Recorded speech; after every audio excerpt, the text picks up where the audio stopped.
It's the midweek edition of Breakfast Central. Thank you for joining us, and we hope that your week is off to a great start. I don't know if by Wednesday you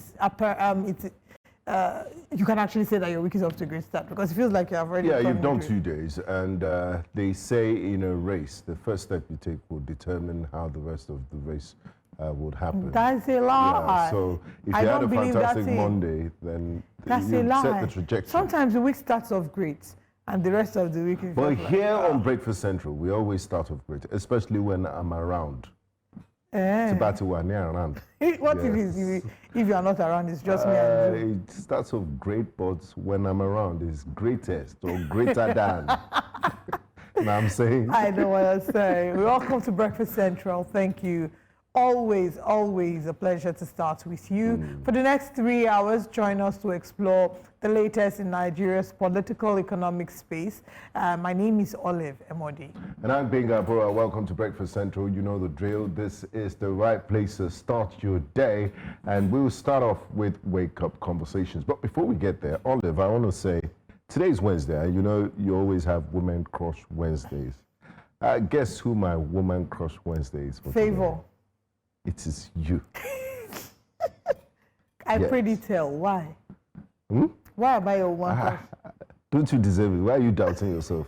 You deserve it now. You're a gorgeous, wonderful professional. And even outside the cameras, you're a fantastic person. Because people put up, you know, this profession can be similar to showbiz. You know, you put up a face and then behind the scenes, you're a terrible person. Yeah. On the scene and behind the scene, I can vouch for you. You're a wonderful person. Thank you so much. I want to dedicate this award to my mommy, to my dad. After saying all these things, on your wedding day, if I'm not in the high table, I reverse it. Okay. Let's get on with the program. When we reach that bridge, we'll find a way to cross it. Yeah. Okay, let's get into today's program. It's very interesting that for those of us who live in Lagos, there's been a particular trend we've noticed that has increased in the past weeks. And it's one of these people on the streets who beg for money. Some are the kids, the teenagers who beg for money. Others are those who look for the slightest opportunity to extort you when you try to park, you know, whatever it is. So it would seem here that the Lagos State government has said that we should stop giving money to miscreants. They want celebrities, influencers, and everyone in general. It would seem that this was inspired by someone who had shared their displeasure, calling on the Lagos State government to step into the arena, because there was a video of singer, you know, worldwide global superstar, Burna Boy, who was let's just go straight into the tweets. Olukayode Jenny Fuja said, the state needs to station the men of the Lagos State Neighborhood Watch to help and protect motorists from the harassment, extortion, assault, and intimidation by many homeless boys and teenagers along the corridor. They are all a menace to us all, and he tags Lagos State government and Tokunbo Wahab. And in response to this, we did see Tokunbo Wahab saying, while your opinion is valid, let me also stress an important point. Celebrities, influencers, and even well-meaning Lagosians must stop giving money to these miscreants. Each time you hand them cash, you are not solving their problem. You are encouraging them to stay on the streets, emboldening them to multiply, and reinforcing a cycle of lawlessness. What may seem like an act of kindness only makes enforcement more difficult and creates bigger security and environmental concerns for all. You know, oftentimes we see a problem and we want to bury our head in the sand and wish the problem will go away. Or we use a fire brigade approach. But let's see this video first. And then, so this is the video that, you know, it's sort of one of the videos that inspired this, because there's a video of allegedly of Burna Boy, and you will see all of them running after him in their droves. You can look at that. That's Burna Boy in his McLaren Senna. Such a nice motor vehicle. Please, let's take a look.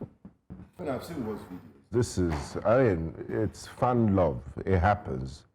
When people see Michael Jackson, they faint. When these boys see their idol, in Burna Boy, they want something. Yes, that's what the Gen Zs call him, Idolo. They see something they aspire to, so they're in celebratory mood. But this happens to everybody, basically everybody. If you go for a wedding, event centers and all of that. But let's get to the crux of it. I'm not very comfortable with calling them miscreants. Maybe they act as miscreants. And I don't think anybody, when they were born, when they were doing their naming ceremonies, their parents intended for them to end up on the streets as vagrants, as miscreants, as, you know, hoodlums, whatever tag people often give them. They are a symptom of the failure of our society. If we've done a better job in social safety nets, in providing quality education and also social services to take care of these kids and that grow up to be young adults, I don't think we'll have this menace in Lagos. And it's taken a serious dimension. There's almost no event center you go to. You can't even park peacefully. It's one sort of harassment or the other. And there's also a sense of entitlement to it. They believe, look, since you're doing better economically than us, you owe us, you have to pay us this. And my fear is that it might get to a level where they begin to threaten and, you know, tax you, because we've heard incidents of people getting into accidents and, you know, once they come rescue you, some of these boys, the first thing they do is to get your phone or your valuables. They are not even concerned about trying to get an ambulance and things like that. So it's terrible. We need to nip this in the bud. We need to look at it holistically, right, not just clearing them off the street. If you chase them from the street, and that whole corridor, they're shanties, they're slums, they're just, it's an army of I mean, this. just to add to all that you've said, banning handouts is not the way to fix the problem of quote-unquote miscreants, like he's referred to them as. The better way is to look at what the root causes of these miscreants are. The reason why people are loitering the roads, why they're loitering the streets and begging for money, it's obvious, right? There's a high level of youth unemployment. There's poverty. There are weak institutional systems. And this is why these young people who should otherwise be employed and thriving in the various businesses are on the streets begging. So let's fix that. So it's not the celebrities, the blaming. It's 5,000 naira, exactly. It's not my either giving them or my refusal to give them that will stop them from being on the road. So you choosing to give them, it's personal, but the government has the overall responsibility. Absolutely. So I do think that it's important that we fix what the actual issues are. The issues are that we have a problem with poverty, a high level of youth unemployment, and if we don't fix this, what this will metamorphose into will be insecurity. Because remember last year, was it last year or 2 years ago, when we were breaking people's glasses inside traffic? Oh, yes. A number of these people end up morphing into criminals, right? You know, they said the idle mind is devil's workshop. You've seen Sekumore has been hit twice. There was one, the xenophobia protest, Nigeria, South Africa. They were hitting South African business establishments, and they took a real loss. And then during the NSAS, they're ready to foment trouble and just cause chaos at the slightest provocation. So the sooner we do something about it, the better. But let's take reactions from X on this tweet from the Honorable Commissioner.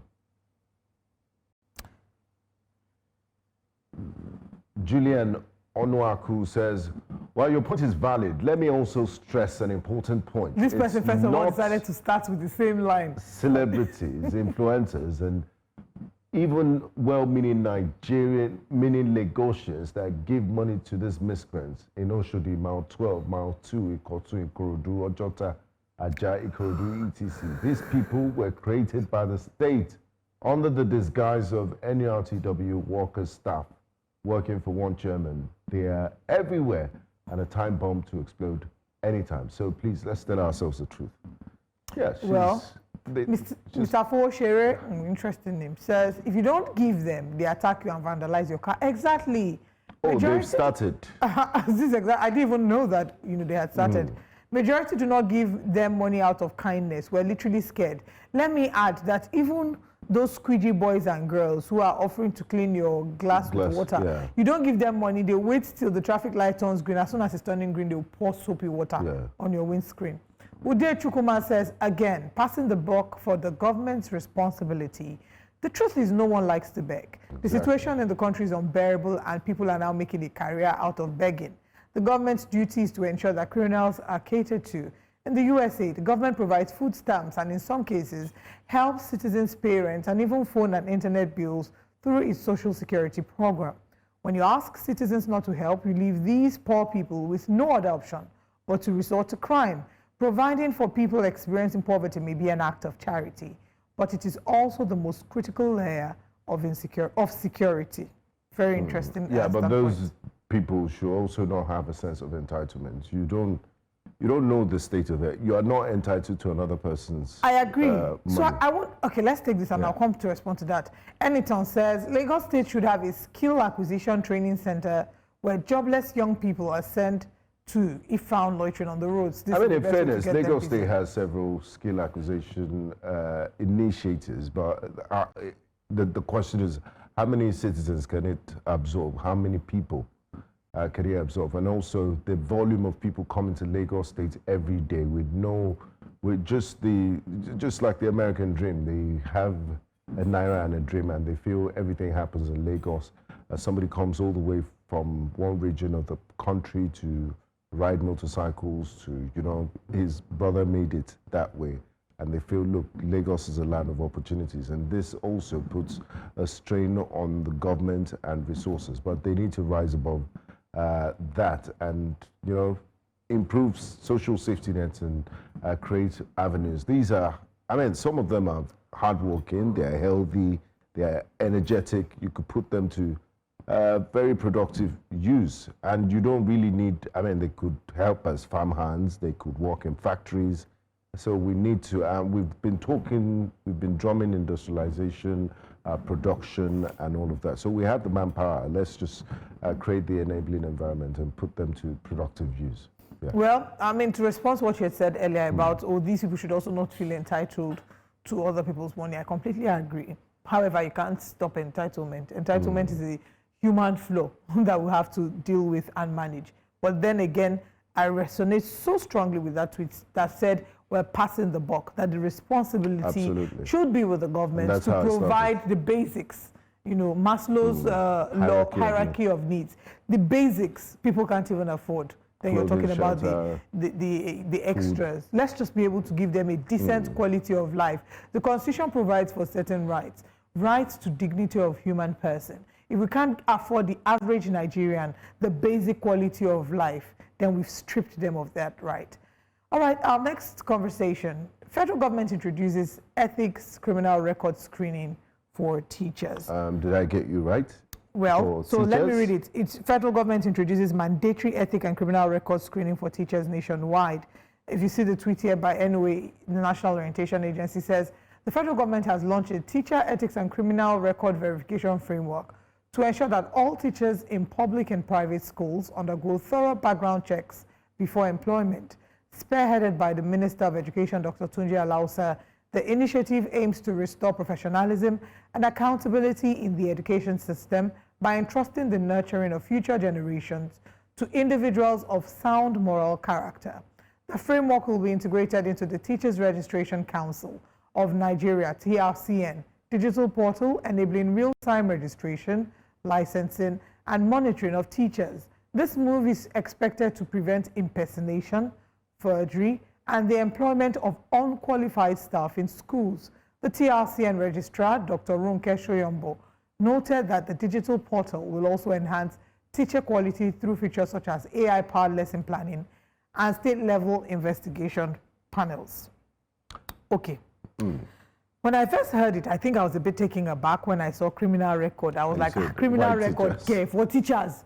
You did not start with politicians. You went straight to teachers. Or members of the armed forces and Nigerian police that is always in the news for one reason or the other. I'm like, teachers, innocent teachers. I see what they're trying to drive at, but I don't know that that fixes the core problems with Nigeria's education sector. Our education sector, the majority of our issues isn't because people are forging their certificates. It's because Nigeria's education is highly underfunded and that we don't have quality quality isn't just in terms of the quality of teachers. And people are going into teaching as a last resort. As a last resort, not because of passion. Back in the day, people used to be passionate about teaching. You know, people, be very when proud. you ask, what do you want to be when you grow up? You hear people who will say, I want to be a teacher, because there was dignity. People looked forward to being teachers. Now, we're filling in the teaching gap with NYSC students, core members, who would maybe rather not be there. I mean, we're it's a filling in the gap. measure. Yes, people who are waiting to write JAMB will do teaching as a part-time thing until they write JAMB. Some people have a job and they're using teaching as something to fill in the gap. Or they got into university to study education because they had low cut-off marks. So the teachers that are meant to impart our children, you're going for the ones with with low scores. I mean, it's really, really terrible.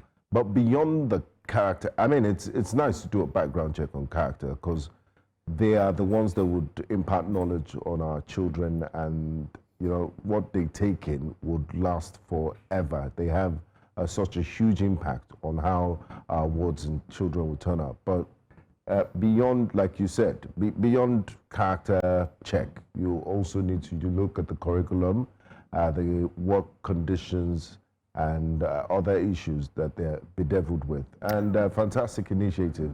I really just hope they can spread it across board. Exactly. Starts with the Nigerian police They force. should do it for everybody. Yes, and everybody. Everybody. I used to think that they were already I would think they were already vetting teachers before now. I mean, like you say, it's great. We want to be sure that the people we're entrusting our children with are people of, you know, great moral and impeccable character.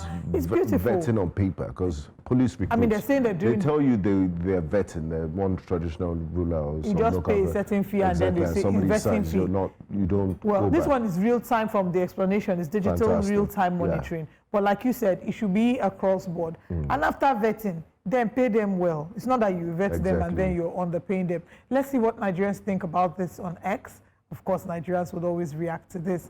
Yusuf Maigari says, Dear NOA Nigeria, I know you cannot do or undo anything, but you should advise the Nigerian education that what is more important right now is the condition of our schools and the teachers. They are vetting teachers that don't even have schools, decent schools to teach in. Background check with what? Is there even a database of criminals? Most government employments aren't based on merit but political connections. Will you dare reject the candidate of a powerful Nigerian politician or leader of a ruling party if such candidates are criminals? Bros Femi is asking. Well, Uncle Femi. Bros Femi, do you think he's related to Jet Li? I saw that coming. Iwalewa says, Teacher Registration Council of Nigeria should change its candidates. I visited its office in Ado-Ekiti to process TRCN certificate. I was told I could not process it because the 6 months window for certificate processing after the release of exam results had elapsed. Too bad. I mean, and then what happens? I don't know. Wow. Incredible. Bright Matthew says this mandatory screening for criminal background should include drug tests for all, highlight the all, public office holders, including our lawmakers. They require this test the most. Misplaced priority everywhere in government. That's Bright Matthew's thoughts. And Ogebe Anthony Emeka says, no one to speak for the teachers. They use teachers to test run new policies. Yeah, it'd be nice to, you know, do focus groups, talk to the teachers and know what their immediate needs are and what should be priority on a scale.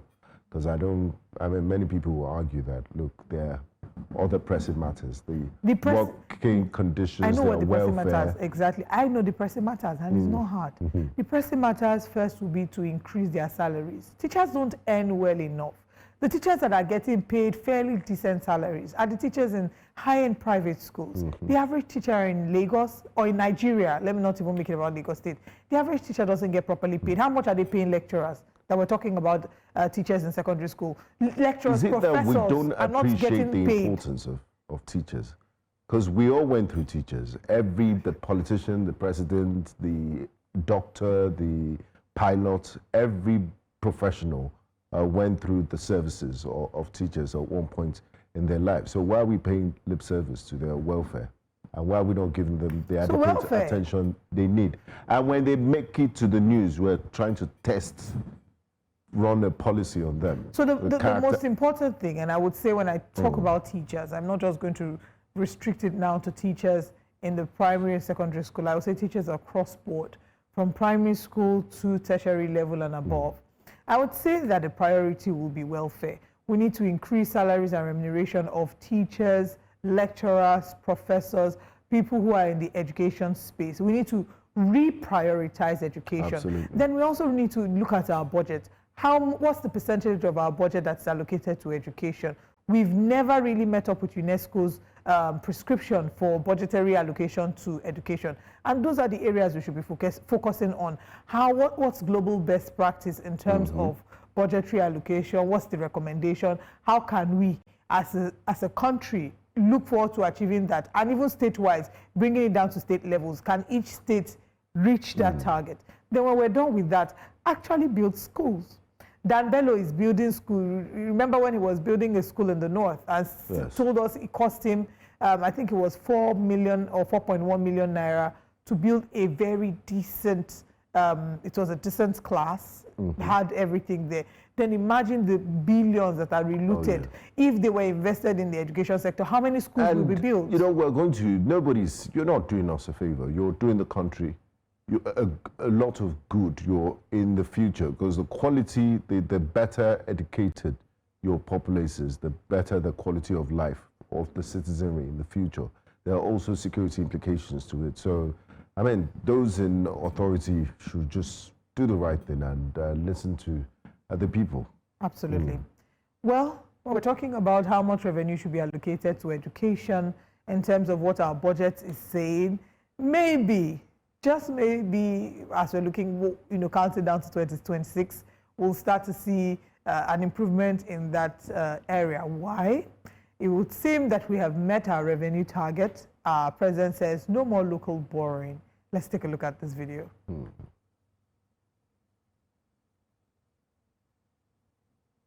Economy is stabilized. Nobody is trading piece of paper for exchange rate anymore.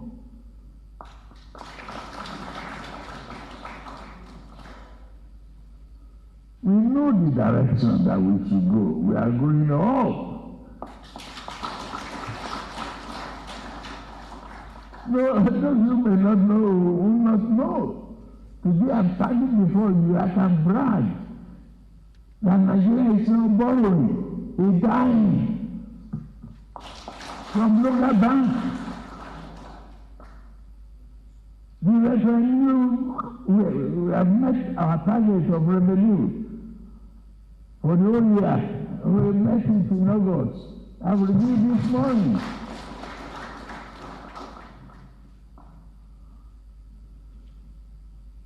Non-oil.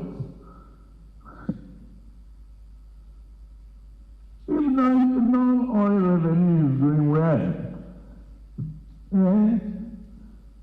we have no fear of whatever Trump is doing on the other side. They have it, the very boastful and happy President Bola Tinubu saying, non-oil revenues have gone up. They've met their revenue quota for the year, and it's just the beginning of September. How fantastic. And he also went in to say that the country and the government of the Federal Republic of Nigeria is not borrowing a single dime from local banks, and of course trust Nigerians to always react. Growing up under the military, communication was one way. When the president says something or when directives are given on NTA, you don't get feedback. But we live in a more democratic space. Thanks to social media, you get to feel the pulse of the people and analyze their thoughts and policy decisions. You can't just take decisions or make statements and go to bed. There will always be reactions, especially if you're a public figure. So the big question here is, okay, you've met your revenue target for the year. Fine, fantastic. So the people that complain about local contractors are not being paid, They have not been, some of them are complained about not being paid. We also have the aspect of foreign borrowing, which is the elephant in the room. He didn't address that. When are we going to stop borrowing? At least we're not borrowing from local banks. We're borrowing from. Are we borrowing from? We've solved the local component of it. But then another issue that a number of people have raised in reaction to this would say again, when we hear things like this that sound pretty exciting and warranting of an applause, the way that most people would react to, or the way that the average Nigerians typically react, will say, how has this translated to an improved quality of life? People. That's one. Another thing that we've heard is that it would seem that the tax bracket has been increased for Nigerians, and when the tax bracket is increased, it doesn't feel like Nigerians are getting more in return for what they're giving. So they're giving more and getting less in return. So at the end of the day, all of that, all this good news sounds good on paper, but if it doesn't translate yet, how soon, if they're saying that it's not going to translate yet, how soon will it be able to translate? Give us a timeline. To the lives, to improving the quality of lives of the average Nigerian? Because to be honest, and now that they've met their revenue target, would they slow down on taxation? And let's start with the passports. Slow down, why? Taxation and the passports, the new passport regime. 100,000 naira for 32 pages. It's just going to keep, what goes up? Why is everything seem to be driven towards revenue generation? The law of gravity does not apply here. What goes up does not come down. That's really sad. But the government says they've met their revenue targets. Let's not also forget that Nigerian diplomatic missions abroad, 2 years into this administration, ambassadors have not been appointed, and there are implications, diplomatic implications to that. Some Nigerian embassies abroad are complaining about failure to pay rent. I mean, some of their staff are complaining that, you know, they have to resort to other means of making money. So it would be nice if the government, we're appealing to the government to look at that, appoint ambassadors, so you can, all these diplomatic missions, and they can fulfill their mandate and responsibilities in different parts of the world where they are. Because, I mean, it seems what Mr. President said, it almost feels like money is not our problem. So use the money to do the things you're meant to do to benefit people. Pay the doctors, pay those people that doctors pay have given a 10-day ultimatum strike. Pay the teachers, pay the nurses, pay everybody that needs money. Well, let's, of course, Nigerians are talking about this. Let's see what they're seeing on X. And Nigerians have, they've said, let's clap for PBAT. Glad he's bragging about meeting revenue targets by taxing the life out of a populace grappling with hyperinflation and crippling poverty. Nothing says economic success like celebrating a surplus built on the backs of citizens who can barely afford to eat. Ride on. With the road, we haven't even started. The new Nigerian Revenue Service, the tax regime that was just passed, the tax bill that has become law, will kick off on 1st of January 2026. So if you think you've been taxed, you are just about to enter. Fasten your seatbelt. Once you earn past a certain bracket, you are going to be taxed. And now they're going to be doing it in accordance with the bank, so there's no way you are escaping it. Ike says, so the brag is that Nigeria isn't borrowing locally, as if that alone means the economy is in paradise. Meeting revenue targets in August is fine, but when inflation is stroking households, debt servicing abroad is skyrocketing, and capital projects are stalled, such chest-thumping sounds hollow. Non-oil revenue growth is good news, but let's not confuse it with a thriving economy. Until it translates into cheaper food, stable power, and real jobs, it's just another political A1 self-grading. This is exactly what I was saying. That the average person doesn't care about this. They just want to see that they go to the market to buy things and things are considerably cheaper. One day, Nigerians will appreciate what Asiwaju has done for this economy. I hope the governors and local government chairpersons wet the ground and release this money. I also hope there are more social programs to cater for the poor. God help Asiwaju. Nigeria must be better, says Okoye Taiwo. And for those who are not familiar with Asiwaju, Asiwaju is the traditional title of Mr. President, Asiwaju Bola Tinubu. All right, of course. In case they are wondering who is Asiwaju. No, they cannot wonder. How can you not know? Well, maybe some tourists are just watching us that came from Colombia with the vice president. They might be watching Breakfast Central because I heard they love us in Colombia. Wow. It's St. Lucia. Yes. They really And love us Brazil. more. Anyway, if you'd like to share your thoughts, like we always remind you, we're streaming live on YouTube. We're streaming live on News Central on YouTube. Please go there. From time to time, we go there to engage and take some of your comments as often as we can. And when we open the phone lines later, when we're reviewing the newspapers, we then open the phone lines for you to call in. We'd like to urge you to be a part of the show. And let us know what your thoughts are on any of the stories, the wake-up conversations. Are you excited about the fact that we've met our revenue target? Are you also excited about the clearance, the metrics by which our teachers will be vetted? And do you genuinely believe that it's important that celebrities and influencers are banned from giving alms to people on Ordinary the streets? Nigerians, Ordinary Nigerians are banned from giving alms. Let us know your thoughts on News Central Live or at News Central TV. But now let's share with you what our top stories today are. This morning on Breakfast Central, resident doctors hand the federal government 10-day strike ultimatum over unmet demands. And we'll be reviewing the state of the nation. So much has happened in the past weeks that we can't wait to bring to you. El-Rufai alleges police complicity in ADC Kaduna attack, and we'll be talking about that. We'll also be looking at El-Rufai's coalition drags Nigeria police to court over Kaduna political clash. The newspaper front pages will have our analysts join us, and we'll have your thoughts as we open the phone lines for that segment. Join us.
The Nigerian Association of Resident Doctors has handed the federal government a 10-day ultimatum to meet its long-standing welfare demand or risk a nationwide strike.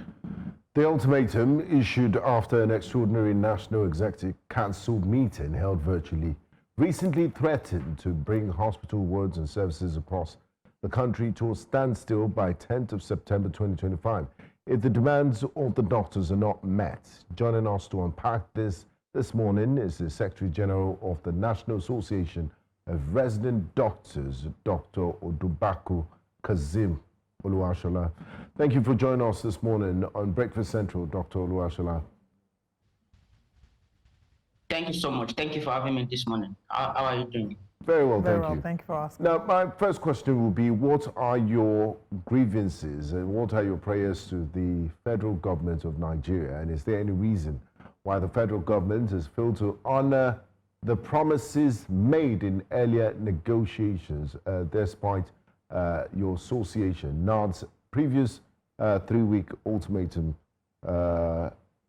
and repeated engagement with the representatives of the federal government?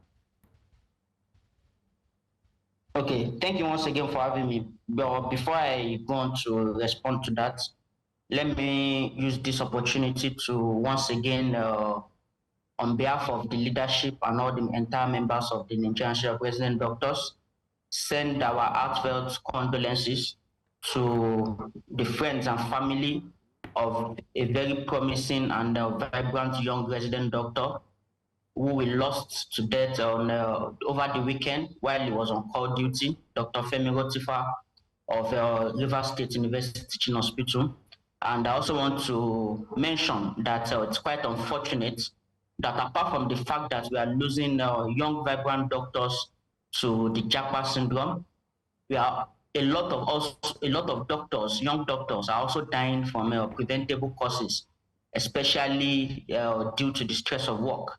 So that being said, let me go on to mention that at our ordinary general meeting in May, we gave the government a false ultimatum, part of which was part of the demands rather were that the payment of MRTF, that's the Medical Residency Training Fund, for 2025 should be paid, and also some other areas that we are being owed, including a 25-35 comments review that was done sometime in 2023, and then another allowance of approximate allowance areas. By July 2025, some part of the medical residency training fund was paid to some of the doctors, to some of the resident doctors. But as we speak to now, we still have a significant number of resident doctors who are yet to be paid the medical residency training fund. We still have outstanding 5 months salary arrears from the 25-35% review. And then we also have outstanding approximate allowance arrears.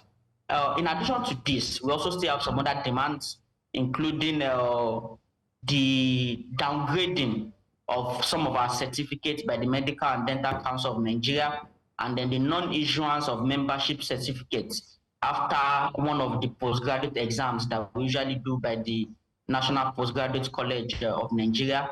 And then we also have some state governments who have also refused to meet the welfare demands of our members. Specifically in our communique, we mentioned the Oyo State government. We need to note that the Lautech Teaching Hospital Association of Resident Doctors have been on indefinite strike for over 9 weeks now. And up till now, the government of Oyo State, led by Governor Seyi Makinde, are yet to attend to their welfare needs. And also Kaduna State government was mentioned. Even though late yesterday evening, we got a correspondence from Kaduna State government signifying that they've started to attend to some of the demands. Later today, we are going to review all of those and then see if our members in that state would resume, because they also started an indefinite strike action at the beginning of the week. So these are some of the concerns that we have, and it's also very important to note that there has been poor funding of the health sector generally. And I followed your discussion earlier on the education sector, where you were talking about possibility of increasing funding to the education sector and all that. Yes. And I must say that it's even worse in the health sector. I mean, that's quite shocking because, I mean, health is a matter of life and death, and to not have it prioritized sends signals that are not palatable. Yes, just like I was saying, you know, there is an Abuja declaration in 2001 where it was said in that declaration that at least 15% of all nations' budgets should be tailored towards the health sector. And as we speak right now, the 2025 budget of the country of Nigeria just has about 5% of the total budget being directed to the health sector. And that would explain why we have all these welfare issues, why healthcare workers are not being remunerated appropriately, why we are losing our best brains to other countries, why we are not able to even take care of the health of the healthcare workers. And you can agree with me, if those that are taking care of other people are not being well taken care of, then what are we talking about? So this is the sorry situation that we have in the country right now. And all we are asking for is for healthcare workers, especially doctors, to be well taken care of so that we can also take care of the citizenry. Okay, I just want to go back to reiterate very quickly. You've highlighted what the concerns are. We've displayed them on the screen. Unpaid 2025 Medical Residency Training Fund, salary arrears, and unpaid 2024 accrement allowance. delayed recognition and issuance of postgraduate certificates, that's MDCN and MCN, as well as neglect of welfares across the country. Let's start with, I want us to expand a little further on the delayed recognition and issuance of postgraduate certificates. Is this a regular occurrence? You know, how did we come here? And I'm asking this so you can help enlighten us. Oftentimes we've heard of situations where people go through the university education system and then they find out that the university is not accredited. Is that what is happening here? So what happened is this. You know, we have a council, a medical and dental council of Nigeria that is expected to regulate medical practice in the country. So as a doctor, you are registered with the Medical Dental Council of Nigeria, and all your certificates, whatever certificates that you get in the course of training or other form of education that you get, you are expected to register it with the Medical and Dental Council of Nigeria as added qualification to your MBBS. So we have some certificates, especially during residency training, membership certificates that are added to our MBBS, which is our first degree, so to say. So now, at a particular point, the Medical and Dental Council of Nigeria degraded or downgraded the certificates. So some of these certificates were in categories. So we have categories. There's category A, category B, category C, category D, depending on the level of qualification of those certificates. So we had some of the membership certificates that were supposed to be on a particular category downgraded to lower categories. And we've been asking questions, why? Why have these certificates been downgraded? Because what it means is that if I would want... Hello, Dr. Olushola, are you with us? Okay, we're hoping to reconnect with Dr. Olushola again to reiterate that the resident doctors have given the federal government a 10-day ultimatum, and this 10-day ultimatum deadline is September 10th. Today is the 2nd of September. The ultimatum began yesterday, the 1st. Dr. Kazim, please go ahead with your statement. You're talking about the downgrading of these certificates and what the implication of that is. Yes, I don't know if you got me at all. I was trying to explain some things earlier. Yes, we got earlier. Where we lost connection was where you said some of these certificates have been downgraded without explanation. And then you were saying the implication of this is... Yes, so the implication of this is that if any doctor who has any of these certificates that was supposed to be properly categorized, if we apply for something with it, we may not be able to get that because it has been inappropriately categorized. So for example, if I have a PhD, I'm just using a layman example now. So if I have a PhD and it's supposed to be a category B certificate, and then it's now categorized as category D, and then it's now it lessens the importance or the significance of that PhD in whatever you used to apply for. So that's what we are asking for, that our certificates, our qualifications should be appropriately categorized. And then for the non-issuance of certificates, in the residency training program, we have 3 major exams that are being done. There's primaries, there's part 1 exam, and there's part 2 exam. So after the part 1 exam, there is supposed to be a certificate to show that you have completed that aspect of the training before you now move on to the next aspect of the training. But the National Postgraduate Medical College, which is one of the postgraduate medical colleges in the country, does not issue these certificates. And we're also asking questions that why. And this is one of our demands, that because we believe, especially because other postgraduate colleges that also administer the same examination give these certificates. Now, Dr. Oluwasola, your organization is given a September 10th deadline to down all tools if your demands aren't met.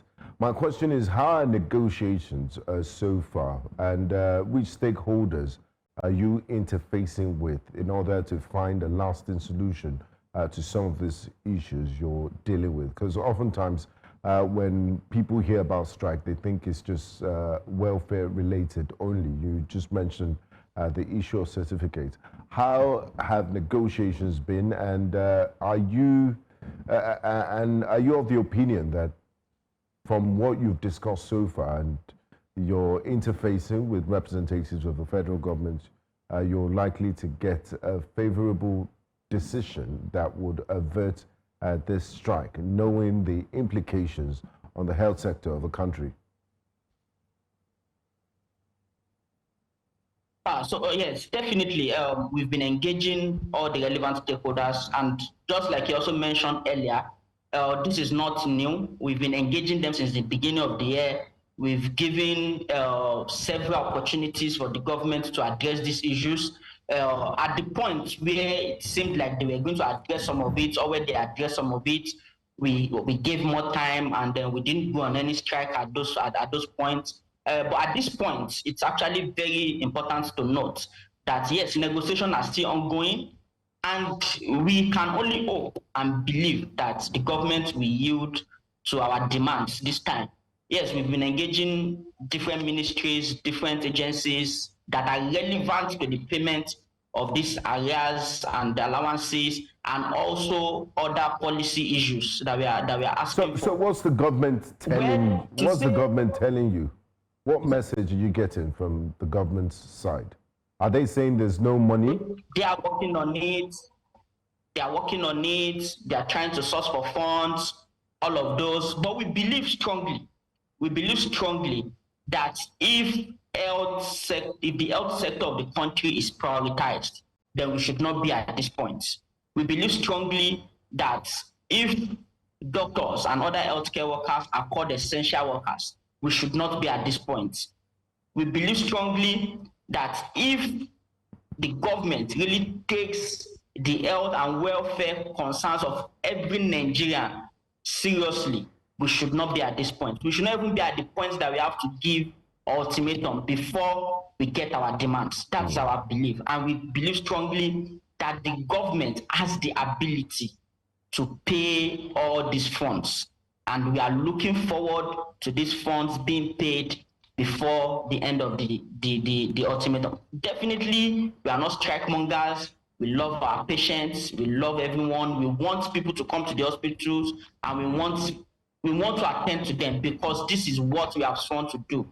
But at the same time, we have also sworn to take care of ourselves, because if we do not take care of ourselves, there's absolutely no way we can take care of another person.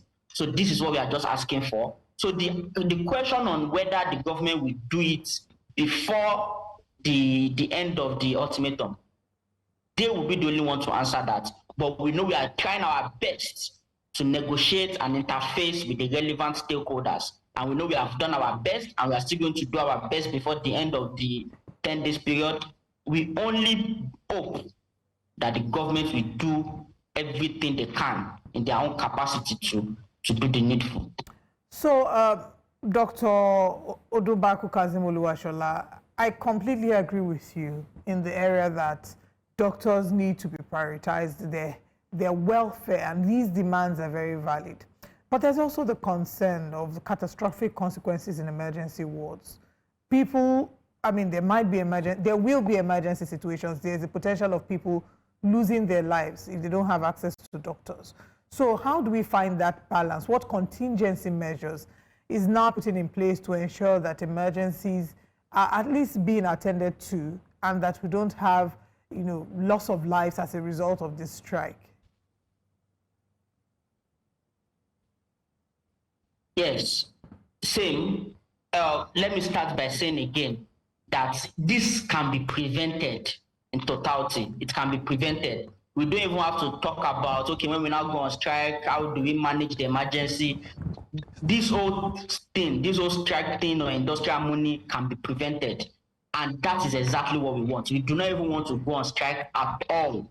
So I think what I'm saying is, so let's imagine, worst case scenario, if this strike should happen, if the government hasn't responded before then, is there any contingency measure put in place? I'm coming there.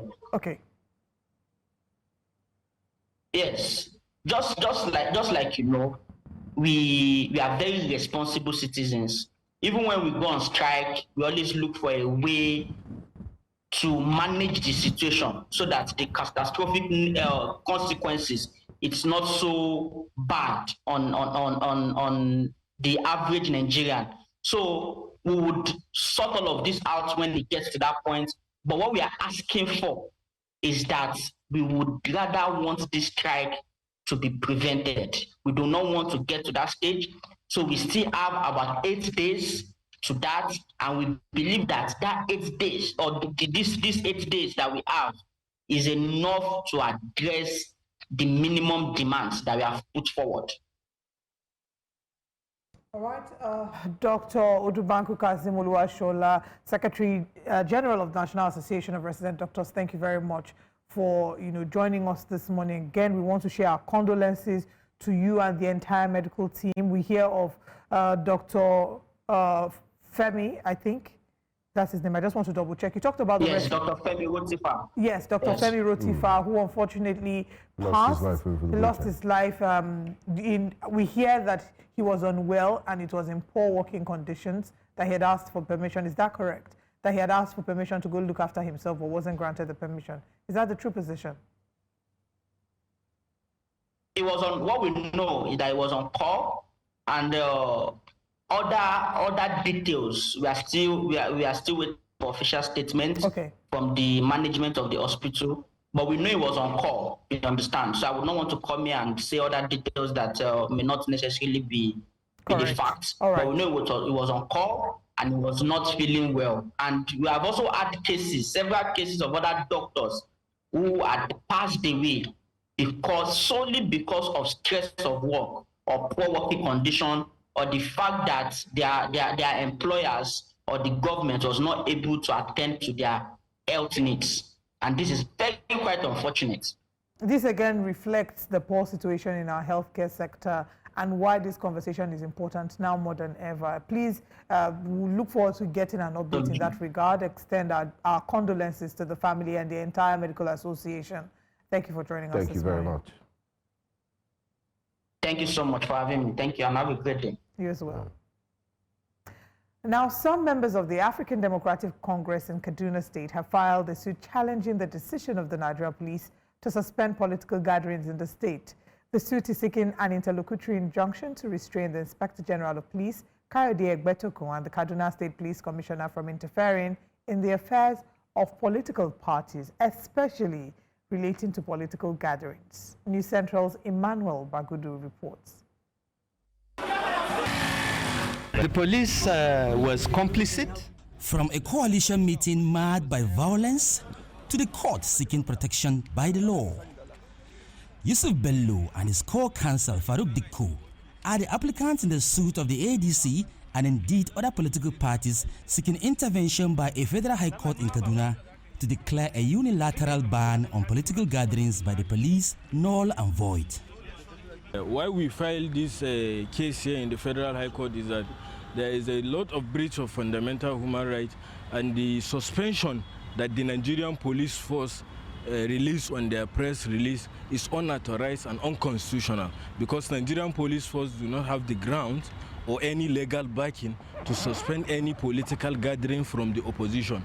It's just like the police cannot put any curfew in a state, so they have 0% legal backing for this, and the state government, Kaduna state government, is failing actually, because you cannot be threatening any venue, hotels that opposition can hire for private people, and you are threatening them that they should not give any opposition a space to hold on their meeting, which this is tarnishing our democracy, is tarnishing our rule of law, is tarnishing our constitutional freedom of speech, freedom of expression, and freedom of association. You saw videos on social media. The police were there. They couldn't arrest any talk. In fact, the one that was caught by us and handed over to them, they released him at that spot. So why should I continue to invite police to my gathering when I know they are not going to protect me? This legal battle signals the beginning of a fierce contest for supremacy in Kaduna state politics. In Kaduna for News Central, Emmanuel Bagudu. You're watching Breakfast Central, News Central Television. Now, coming up next this morning on Breakfast Central, the state of the nation. El-Rufai alleges police complicity in ADC Kaduna attack and slams police. Coming up, we'll bring you the state of the nation. We'll also be looking at the El-Rufai slamming the police on Kaduna attack. We'll also look at Delta State security sweep to bring you details of this and more on Breakfast Central this morning.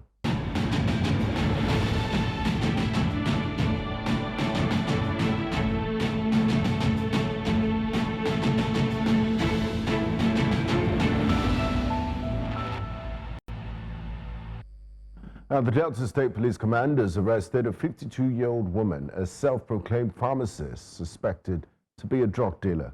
Illicit substances valued at more than 80 million naira were discovered at a chemist shop in Afisher community, Ughelli North. Police say several other suspects were also arrested for armed robbery, car theft, and possession of illegal firearms and ammunition. News Central's Austin Azu has the details. The Delta State Police Command, alongside other security agencies, have been intensifying its crackdown on drug traffickers across the state. At the Ughelli Area Command, the Commissioner of Police, represented by the command's spokesperson Bright Edafe, briefed journalists on the latest breakthroughs in the fight against drug cartels and other criminals terrorizing communities. As you can see behind me, you discover that there are lots of drugs. These drugs you are seeing behind me, they are worth close to 80 million naira. And these are not ordinary drugs. These are controlled drugs.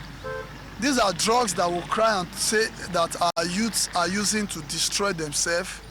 Drugs that are driving some of our youth mad. Drugs that pushes some of them to go as far as committing murder, like the case we had in Sapele, and also one we presently have in the anti-kidnapping unit where a young man took drugs and used machete to machete the father's head in an attempt to kill him. These are what drugs are doing to our youth. And this is sad because these are also what some persons are using as a source of livelihood. Police say those arrested also include armed robbers, car snatchers, and other suspects linked to violence crimes in Delta State. The second on my list is on a particular suspect that has been on the command wanted list. His name is Samson Ugbe, aka Big Man. We had two incidences last year. The one where the wife of an honorable member of the House of Assembly there was an attempt to kidnap her where two of her aides, two mobile policemen, were shot dead. We also have a case where about 180 bags of rice were stolen from a warehouse, of which we went to Ekpan police station and paraded some of the receivers and also showcased some of the rice. And also the robbery at Western Delta University in Ogara. These three cases are all tied to this suspect, Big Man. Items recovered from the suspects include illicit drugs, firearms, cartridges, and vehicles. Meanwhile, the Delta State government has pledged continued support for security agencies, urging them to intensify efforts to rid the state of drugs and criminal gangs.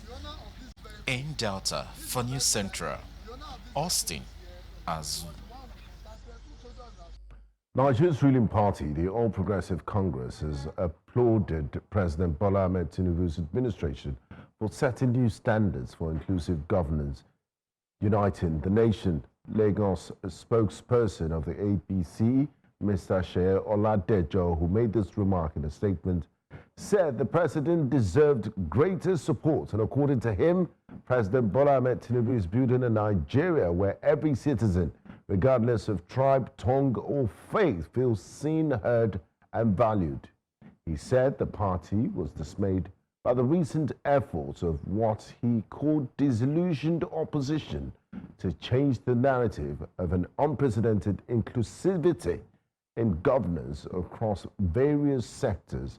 Oladejo said 2 years into this administration, it is evident that President Bola Tinubu has gone beyond the limitations of ethnic, religious, regional, gender, and partisan lines to offer Nigeria a leadership style rooted in fairness, representation, and meritocracy. We shall be taking a look at this and more issues as it affects the polity. Join us this morning is the chairman of All Progressives Congress in Cross River State and the National Secretary Forum of APC Chairman in Nigeria, Mr. Alfonso Orga Eba. A warm welcome to you, sir. Thanks for joining us on Breakfast Central. Hello. Good morning, Mr. Eba. Thank you so much for your time. Good morning. We're happy to have you this beautiful Wednesday morning. Good morning. My pleasure to be with you. Good morning, Nigerians. Yes. Now, there's been a lot of criticism of the president's cabinet and also his appointment.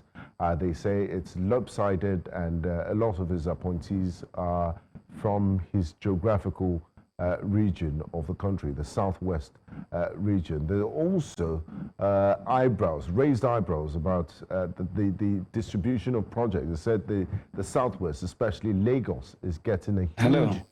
Yes, can you hear me, Mr. Eba? Hello. Hello. Okay, we seem to be having some connection issues. Please, can you respond to me if you can hear me? Are you with us, Mr. Alfonso Eba? Okay, we'll try and sort that out with our technical crew. But there's quite a lot to unpack here. Olive, the government says it's the most inclusive government in the history of Nigeria that we've seen in recent parts. The spokesperson for the APC in Lagos made that claim. And the APC the opposition is saying, no, it's not true. Numbers don't lie. The appointments we see, the things we're seeing, the projects tell a different story. But I believe Mr. Alfonso will be in a better position to address these issues. But let's try and reconnect with Mr. Alfonso Eba. Hello? Sure, I can hear you. Oh, fantastic. Let's get straight to your question again. Let's get straight into it. Now, the opposition and a cross-section of Nigerians are saying, you know, this President Bola Tinubu's government is quite nepotistic in terms of appointments. They've said it's not diverse at all. They say the Southwest, especially the Yorubas, take a huge chunk of the appointments. And they said even in the projects that the government has commissioned and is undergoing, that a huge chunk of it is skewed towards Lagos and Southwest Nigeria. How do you respond to that? Because the APC is saying this is one of the most diverse governments in Nigeria's history. Let me say this with the fear of God. I am one person, a critical member of APC, that has in different fora had cause to set Cross River State out as one of the states within the federating units that has not had a very good share of the appointments being churned out by Mr. President. But those are in the areas of strategic positions like executive secretary, managing director, director generals of BIRD. This is about Cross River State. That is not to mean that in terms of geopolitical collocations and spread of appointments, Mr. President has not been fair. He has been very, very fair. But when it comes to the South-South geopolitical zone, Cross River State has not had its fair share. I said so before. And to be called upon on national television to throw more light on an issue which appears to be coming from opposition, I will say the opposition is not correct because Mr. President's appointment is across all geopolitical zones. But for that which has gone to the South-South region, the leadership of the South-South, like I said in Benin, needs to have a leadership conclave so that the weaker line, Cross River State, that has been reduced in terms of wants can be considered for these three critical positions. In terms of projects, Mr. President has been overfair. I think when the opposition came up with an argument the other time that the northern part of this country was not carried along in terms of project execution, the spokespersons of the presidency came out very clearly. And today we can see that it is on a 52 to 48% in terms of the north, not minding that in the last 8 years before the last 2 years of Mr. President, power has been in the north. Mr. President is a fair-minded person. Yes, when we raise concern about balancing of appointments, it is only for Mr. President to do more, but he has been nice, and I must commend him.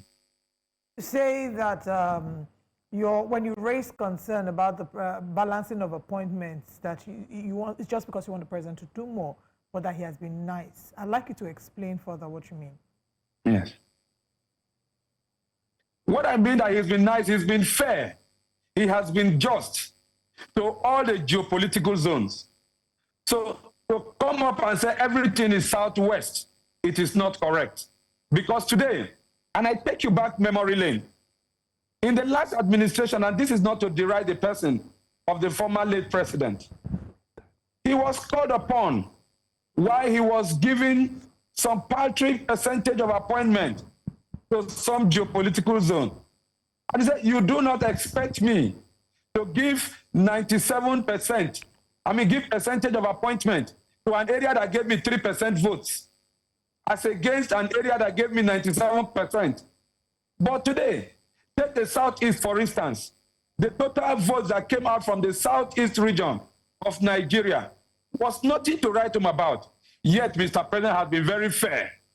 A crucial ministry like Ministry of Works, Science and Tech today that holds the passion of everything, Minister of State Finance, and so many others are in the Southeastern region. In addition to some critical positions, Smedan is there, to mention just a few. That is to tell you the fair-mindedness and the broad-mindedness and the large heart of Mr. President. He's all considerate and very inclusive. Okay, there's some that might argue that inclusivity might be used as a political slogan, that it's something that is thrown around and might not be practically reflected. But that's a different reality. Would you say that, inclusivity is actual inclusivity if certain societies and certain communities, for example, are also complaining about being marginalized? And isn't that, do they not have a right to express such concerns? And do they not have a right to have those concerns being addressed? I started by telling you that I am one of the persons that complained about some critical positions not coming to Cross River State. That was not to criticize. That was to draw the attention of Mr. President. That our dear President, you are doing well. But please, in the case of Cross River State, we do not have a managing director position. We do not have an executive secretary. We do not have a director general. And these positions are over 200-300 when put together. And we have only 36 states and Abuja FCT. Please look at the case of Cross River State. That is to draw the president's attention. It is not as if other positions have not come to us. We have other positions like board membership. I'm a board chairman. But you see, full-fledged executive positions resides in the version of MD, executive secretary, or director general. And these are very strategic. So drawing the president's attention to that, I have been told the president will soon do something about it. And I am relaxed. So when people raise concerns that they are being marginalized, I do not wish them away because perhaps they could be speaking from a very sincere point of view. But when you say opposition, the work of an opposition is to oppose anything that is good. Today, you can see that there is improvement in terms of economy. Non-political actors like Okonjo-Iweala, people like Dangote, people like Otedola are coming out to speak to say the economy of this country is good. But what about doing well? But the opposition will tell you. If Okonjo-Iweala and Dangote and Femi Otedola are coming out to say that the economy is doing well, what about the regular Nigerians who have to board public transport every day, who have to go to the local market to purchase things to eat? What are they saying? Do you know what they're saying? Let me also tell you, there is also relative improvement in that sector. Last year, August 1st, Nigerians across political and religious divides gathered not just in the name of opposition parties, but came up to say there was hardship in the land. A tuber of yam that last year went about 9,000 naira. Yala local government, where I just come from, we celebrated New Yam on the 30th of August. The biggest tuber of yam is within 2,500 to 3,000. Average size of yam between 1,000 to 1,005. The economy is moving well. People will not come back to speak to this. A bag of rice that went to 130,000. Today, local bag of rice is between 50 to 60,000, while the foreign rice is between 63 to 70-something thousand naira, depending on the quality of rice that you want to buy. Today, a basket that used to be about 60-something thousand is within around the range of about 24,000. So beans, a mudu, has also come down. Gari that went about 40-something thousand is at the range of 16,000 a basin. These are practical issues because I am a farmer, I am a trader. I relate to the downtrodden. So I can give you this as a fact. Yes, what people have complained about is the purchasing power. And we agree in totality. When Mr. President came up with this policy of saying that we are removing subsidy, we are removing subsidy on dollars and on petrol, he did say that it will bring initial pains, but these pains are going to be temporal.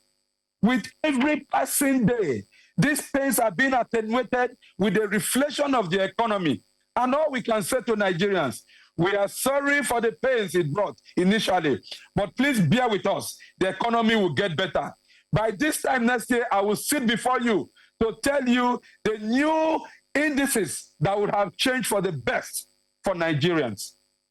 We can only say thank you, Mr. President. Okay. I mean, Nigerians are listening now and decide if they would, how they feel about that. It's important that you've mentioned that although a number of those figures you've called, I bought yam recently. I've not seen where they are selling yam 1,500 to 2,000 naira. The cheapest yam, the old yam. Where did you buy? I bought my yam. Where did you buy? Is it the old yam or the new yam? So there was the old yam and there was the new yam. The new yam was going for 4,500 and the old yam was going for 9,000 naira. I don't know where you come from. I'm from Cross River State. We buy from the market in Cross River. It is very cheap. So, have you factored in my transport fare from Lagos to Cross River? That is why the CNG arrangement of Mr. President will also very, very soon bring down the prices of transportation. You see what Dangote did recently by trucking petroleum products. Yesterday, I went to MROS. The same fuel I bought some time ago for 1,400 a liter. Only yesterday, I bought for 800 and something naira. This economy is getting stabilized properly. The price of things are going down. People must praise Mr. President. You must commend him. When you commend a leader, he does more. Okay. Let's leave opposition. So again, I want to go back because I want us to talk on the reality of what the everyday Nigerian is. And I hear you when you say things are coming down, right? And the prices of things are coming down. But I think when you say that, what Nigerians would typically say is coming down from where? Where was it before? Was it as expensive before? It only became that expensive, not pre this administration. Yes, subsidy was taken away. And as a result, every single thing skyrocketed. Price of fuel, price of food, people couldn't afford the basics. So things have come down, but still not to the reality that a number of people can afford. Again, you made reference to purchasing power. Purchasing power has reduced greatly. Minimum wage, we're still arguing with minimum wage. Many people not even still being able to earn the minimum wage. Not enough states have been able to still pay this minimum wage. So we hear when you say that Mr. President says that things will get better. But then again, the average Nigerian will ask, when do we see this reflected? But that's another question for another day. Except you want to respond to that before I ask my next question. Let me take from the last question.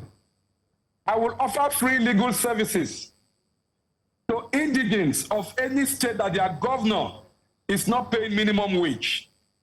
If River State, where I come from, that we lost our oil wells, and with a debt burden of almost 300 something billion, our governor can afford to pay minimum wage and do so much in terms of social intervention, like he gave 10 billion to retirees for, how do you call it, recently. And is doing so much, can pay minimum wage. There is no state in this country that should not be able to pay. And I say I offer free legal service. Take your governors to court. And I must thank Mr. President. When we met on the 24th of July, he told the governors of APC that people are still complaining. I know how much I'm giving to you. 3-4 times what you used to earn. Please go and wet the ground more. Again, I join Mr. President in saying, states that have not paid minimum wage, please, I appeal to you. Please pay, or else, whether you're in APC or in any party, I will provide free legal services to make sure you are taken to court to implement that, because the law of the Federal Republic of Nigeria. Getting down to the question you asked, where were we? Let me say this, and I'm saying this with the fear of God. It takes only a God-ordained leader like President Asiwaju Bola Tinubu to take a decision which is counterproductive to his political popularity, but which was meant for posterity and the growth of Nigeria. We were going nowhere. It was a phantasmagorical economic practice where we were spending 97% of our revenue on debt servicing and payment of salaries, printing money in the name of defending the dollars, and we succeeded in printing 33 trillion. The concatenation of this economic malady was what kept us, and Mr. President had to redirect our misdirection. Now at least we know where we are going. For some months running, the dollar now has been stabilized at the range of 1,520 something, from the 1,800 something that it used to be. Don't forget, we took billion euro bond in the name of defending the dollars. This whole thing and the printing of naira and the payment of fraudulent subsidy on petroleum products is what came together to put us when Mr. President has now brought us back. Now, it should rather be commended. Mr. Alfonso, we will get there. Yes. We are not yet there, but we are going there, okay, and we'll get there. Let's talk about the Human Development Indices. World Bank, you did mention Okonjo-Iweala, Femi Otedola, and Dangote. I mean, these, like my colleague said, these are not ordinary Nigerians that you would use as a matrix to measure how the economy is doing, because the bulk of Nigerians, the majority of them, are in the hundreds of millions, and according to World Bank estimates, over 104 million Nigerians live below the poverty line. And some of the policies of this administration and its reforms have actually widened inequality. What steps is the current APC government doing to create, to prove inclusivity in wealth creation, and also providing and making sure that all these benefits trickle down to the most vulnerable Nigerians? And also education. We currently have 20 million out of school children. This is UNESCO statistics from 2024, which is, I mean, an indictment. Is the highest in the world as we speak.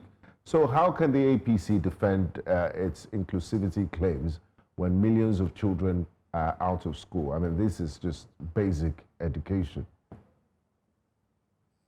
You have only asked me a question for which Nigerians must now pour encomiums on Mr. President.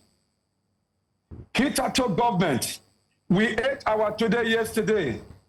That is the end result of the hardship that came. But for a visionary leader like Mr. President, What did he choose to do? First, from the educational line, to BEP, primary education to junior secondary has been free. The other 3 years you have for secondary education and to swim into the university. We have something called NEL Fund today, Nigeria Education Loan Scheme. No Nigerian child has any excuse again to say, I dropped out of school because of money. Mr. President has addressed that. In terms of the power financial capacity to purchase important, crucial items for your survival, the Credicom has come to close that gap. In terms of the poorest of the poor, the social register is there, doing conditional cash transfers to homes. In terms of what can take us out of the wood, I am a farmer, and I sit on national television to again move from my political evangelism to another economic evangelism. People must know that if you go to farm, if you cultivate what you need to eat, you'll be contributing to the GDP of this country and be solving the hunger problem in your house. That small space in the village, plant cassava, plant tomatoes, plant okra, plant yam, grow maize, grow soybeans, grow cocoa, grow oil palm. I am doing all this. Keep poultry, keep livestock. I'm a herdsman. And today the return on this makes me financially stable. So I carry this message. Please, for areas that are not so prone to militancy and insecurity, I encourage people to do. Why again, I must commend the recent action of Mr. President, because his full-blown mechanization arrangement can only thrive in an area of security. I therefore commend his official declaration yesterday that we are now ready for state police. State police is the way to go. We must curb insecurity to the barest minimum or eliminate completely. And all these things are steps that have been taken to address this melee. And I must assure you that we will get there, and we are almost there. I think NEL Fund will can address the issue of 20 million out of school children, and NEL Fund is primarily open towards students in tertiary institution, and we need to also talk about the quality of education. But let's talk about security and defense. The current administration has the largest defense budget ever in the history of Nigeria, and we're still grappling with insecurity in different parts of the country. How do you reconcile that? How come we're seeing record defense spending and it doesn't translate to a more secure life for Nigerians? I think you will agree with me. Anytime I speak like this to challenge journalists, you are in a better position to assess the insecurity situation in the country. And you will agree with me that there is serious improvement in the war against insecurity. It will not be won overnight. Even in advanced countries, we still see elements of insecurity going on. Yes, Mr. President is doing well. The budget is justified. I sat down and listened to the Chief of Defense Staff last week, and he gave practical indices that tells us what has been achieved. I listened to the National Security Advisor, his report, and the advancement and success that has been made in capturing some of these high-level kidnappers and insurgents is encouraging.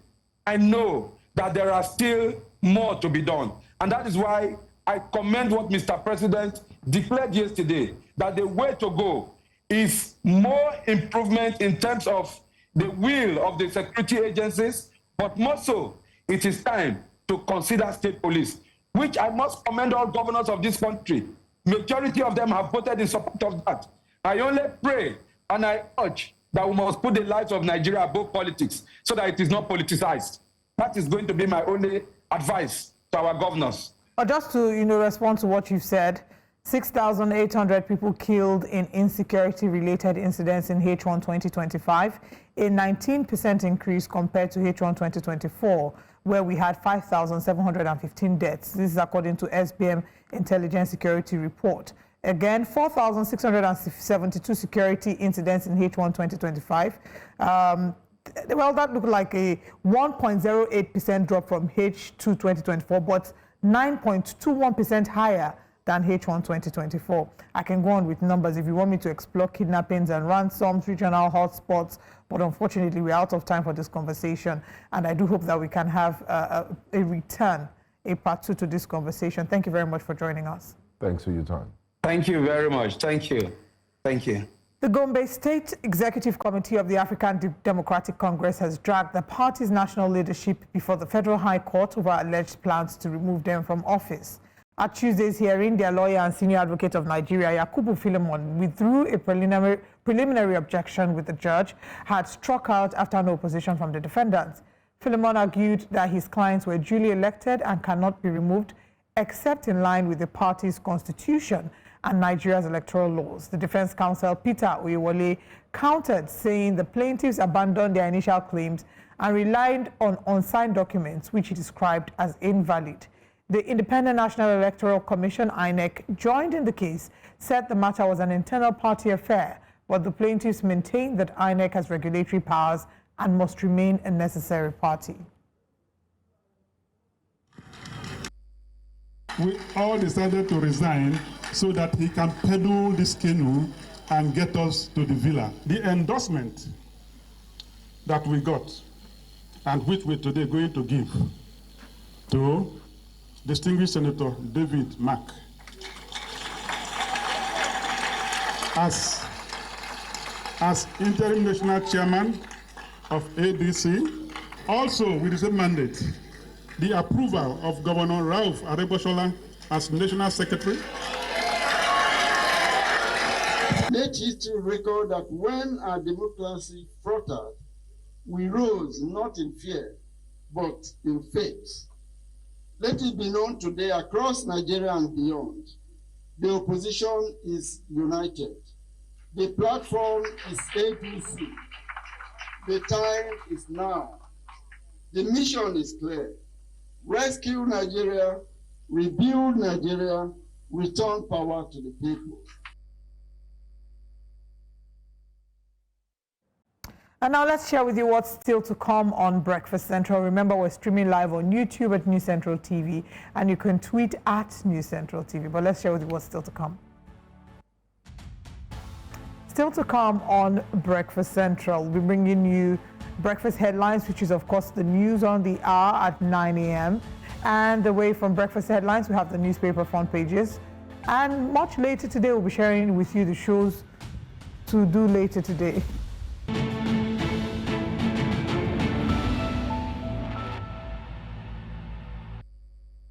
The African Democratic Congress, ADC, has criticized the Kaduna State Police Command for its response to the violent disruption of the party's inauguration in Kaduna. Violence broke out on Saturday at the inauguration of a transition ADC committee formed by opposition parties in Kaduna. Suspected thugs invaded the venue, attacking participants and damaging property. In a statement issued in Abuja on Sunday, the party's National Publicity Secretary, Malam Bolaji Abdullahi, accused the police of attempting to criminalize legitimate police activity and prejudge the ADC by linking it to political gangsters and claiming the gathering was unauthorized.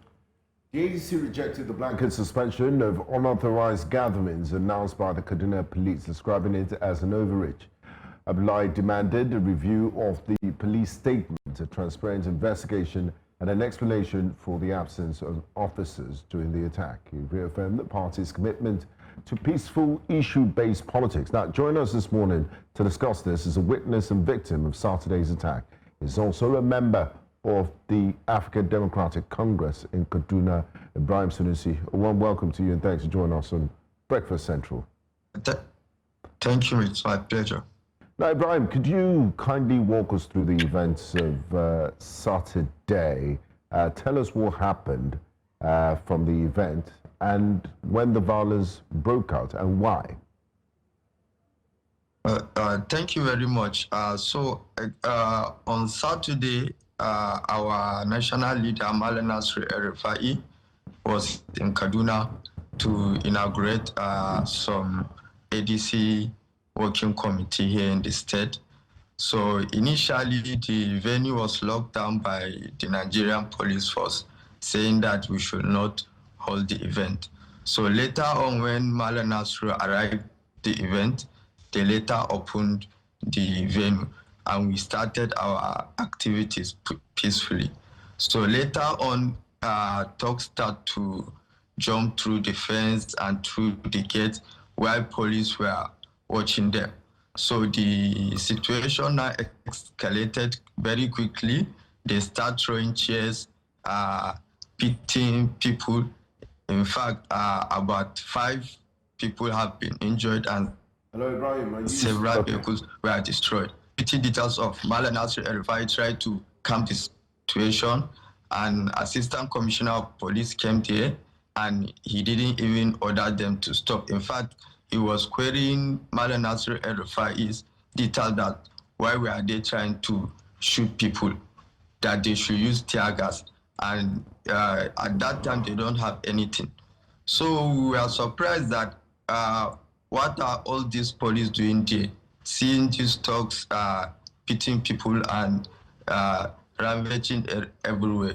So to some extent that you have to round up the event and go back to Malam Nasru's residence. Before you know it, we saw a press statement from Nigerian Police Force Kaduna Command saying that Malam Nasir El-Rufai held an event without informing them, and he led talks and things escalated. And this press statement was carried out without any investigation, without inviting us to give our own side of the story. So to some extent, we think the Nigerian Police Command are complicit because it is their jurisdiction to protect lives and properties of citizens, regardless of our political parties. So it's a very touching event. I have to dispose the cloth I'm wearing because it was littered with blood everywhere.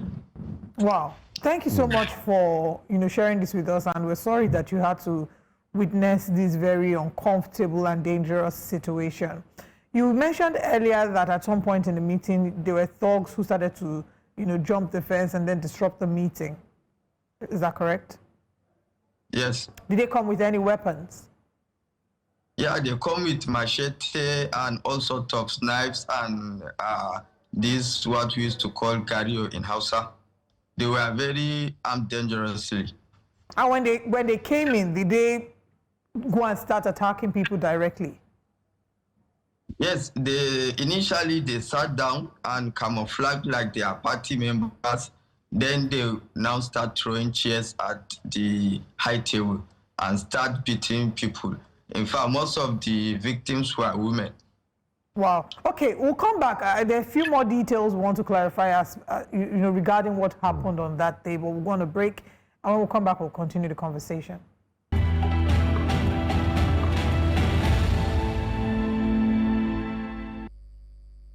Welcome back to Breakfast Central, and we're currently speaking with Ibrahim Sanusi, a member of the ADC in Kaduna State and a witness to the disruption and scuffle and attack on members of the ADC during a parley in Kaduna State over the weekend.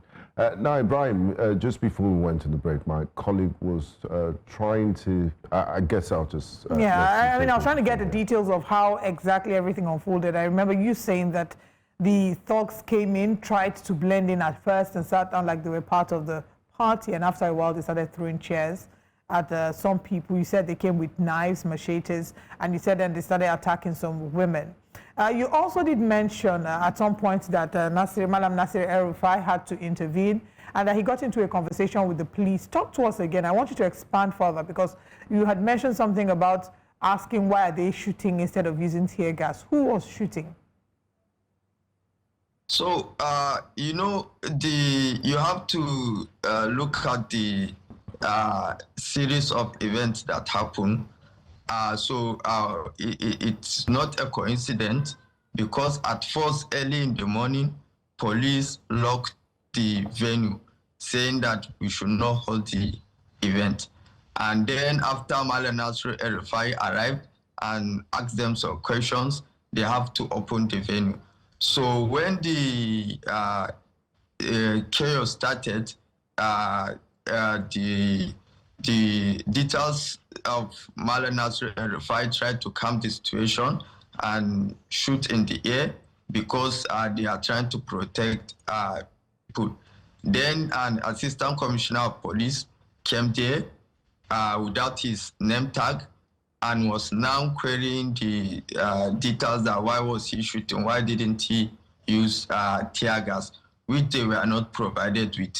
So after then, Malam Nasir El-Rufai now tried to round up the event, and we now left the venue. Even in the course of leaving the venue, so to be chased and beaten by the same thugs. While there are more than 10 police vehicles in that place, they didn't do anything, they didn't take action. There are videos on social media, you can see police were standing while all these things are happening. So we are very curious.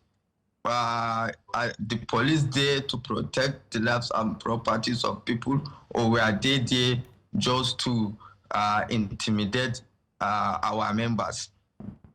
Now, what kind of message do you think these attackers were trying to send? And has this typically been the atmosphere in Kaduna State politics, where opposition isn't free to have meetings? And is this a regular occurrence or a one-off situation? So actually, since the tenure of Malam Nasir El-Rufai, during his tenure, we don't used to see this kind of thuggery in politics. But after he left, we don't know what happened, what changed. Suddenly, Kaduna is becoming a very toxic place for politicians and especially for opposition. Because before the by-election that happened in Zaria, we went to Zaria to campaign for SDP member that is for the by-election. And we were attacked at 6 different locations.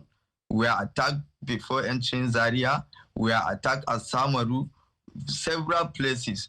And now this week, this happened. So it's a very sad situation. And I think if this continues to happen, democracy is going to die in Kaduna and people are going to lose their lives and properties. Okay. You know that you had mentioned that the police were there and they did nothing. The police had also... Yes, they were there. Okay, and the police had also said that they were not informed, right? So, I think the police need to go back to their Police Act and the Nigerian Constitution. Every Nigerian citizen have a right of association.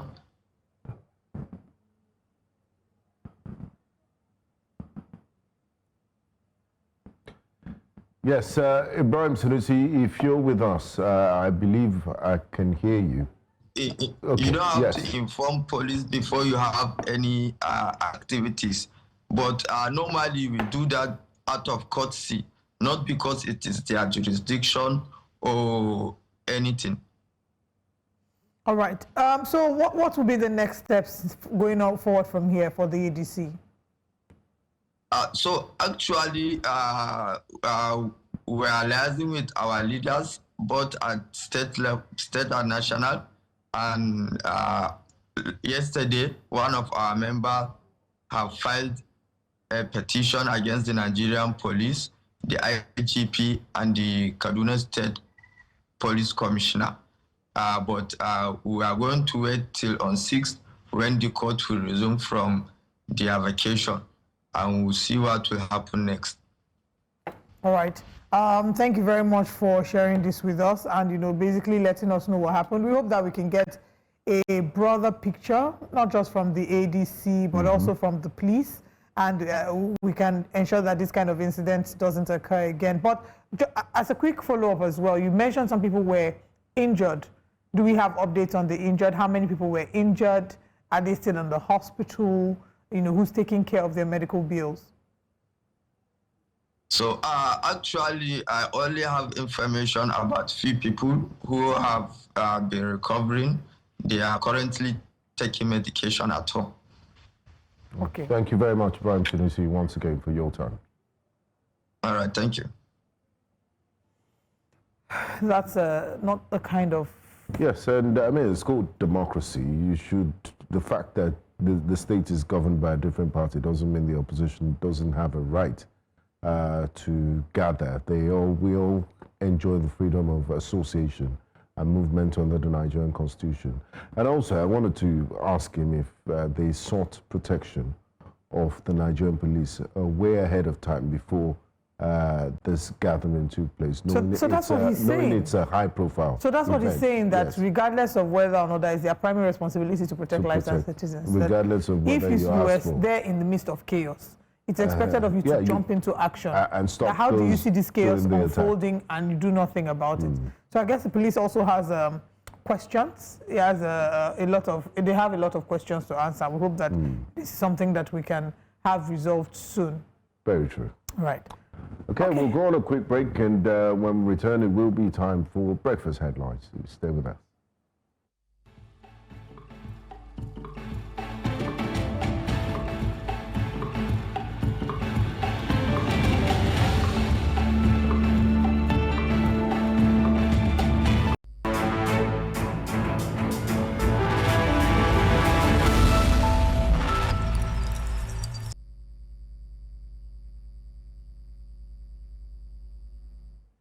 Welcome. It's time for breakfast headlines. The Gombe State Executive Committee of the African Democratic Congress, ADC, has dragged the party's national leadership before the Federal High Court over alleged plans to remove them from office. At Tuesday's hearing, their lawyer and senior advocate of Nigeria, Yakubu Philemon, withdrew a preliminary objection which the judge had struck out after no opposition from the defendants. Philemon argued that his clients were duly elected and cannot be removed except in line with the party's constitution and Nigeria's electoral laws. Defense counsel Peter Oyewole countered, saying the plaintiffs abandoned their initial claims and relied on unsigned documents which he described as invalid.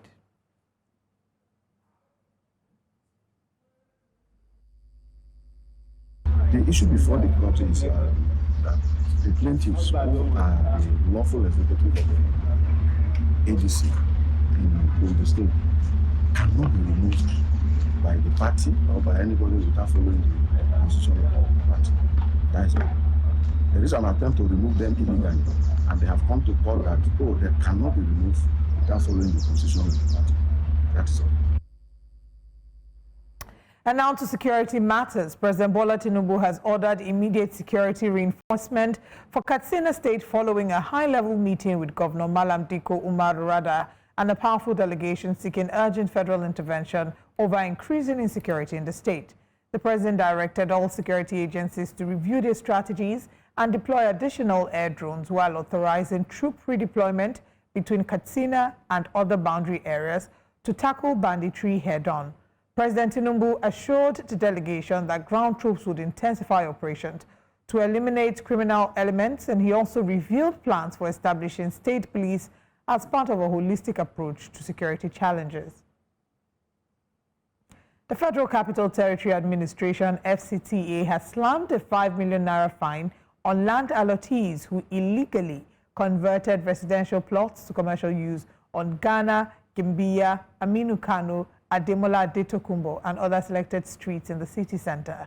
The decision was part of recommendations by an ad hoc committee on the review of land use purpose clauses of land and properties at locations overtaken by commercial and other activities. I recall that the FCT Minister, Nyesom Wike, had on the 8th of August 2025 inaugurated ad hoc committees on the review of controversies surrounding the River Park Estate and another committee on the review of land use purpose clauses of land and properties at locations overtaken by commercial and other activities. Problems about those applied for this to build. That's one area I've seen a lot of my practice.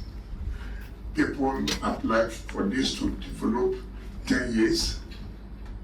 Without even ministerial approval, they assign such property, and then in connivance with the land, they pay for CFO, and then the minister will not know. And then the minister will now go and accept the CFO. Because when the CFO, there's no history that this person applied for this social time and this and that and that. And that's why when I said, yeah, polio hopes or what, I know that I've signed over 500 or 1,000 before this matter came up. So I have that memory. And that's why I say that you must have to submit copies so that the GC will not be.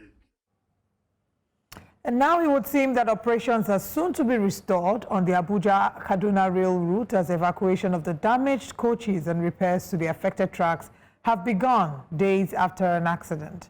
The Minister of Transportation, Said Al-Khali, says the realignment and full restoration of the tracks will be completed within 10 days.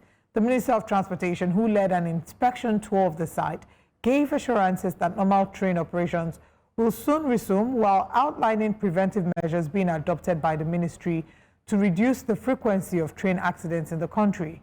The minister also admitted the need for investments in railway infrastructure, maintenance, and safety systems. At the time the accidents occurred, the loco was carrying 8 locomotives. We have the coach. The loco was carrying 8 coaches. We have successfully moved out of the place. As you can see, we are trying to fix the infrastructure so that we have a bigger crane, so that we move the coach and all the locomotives that are on the site.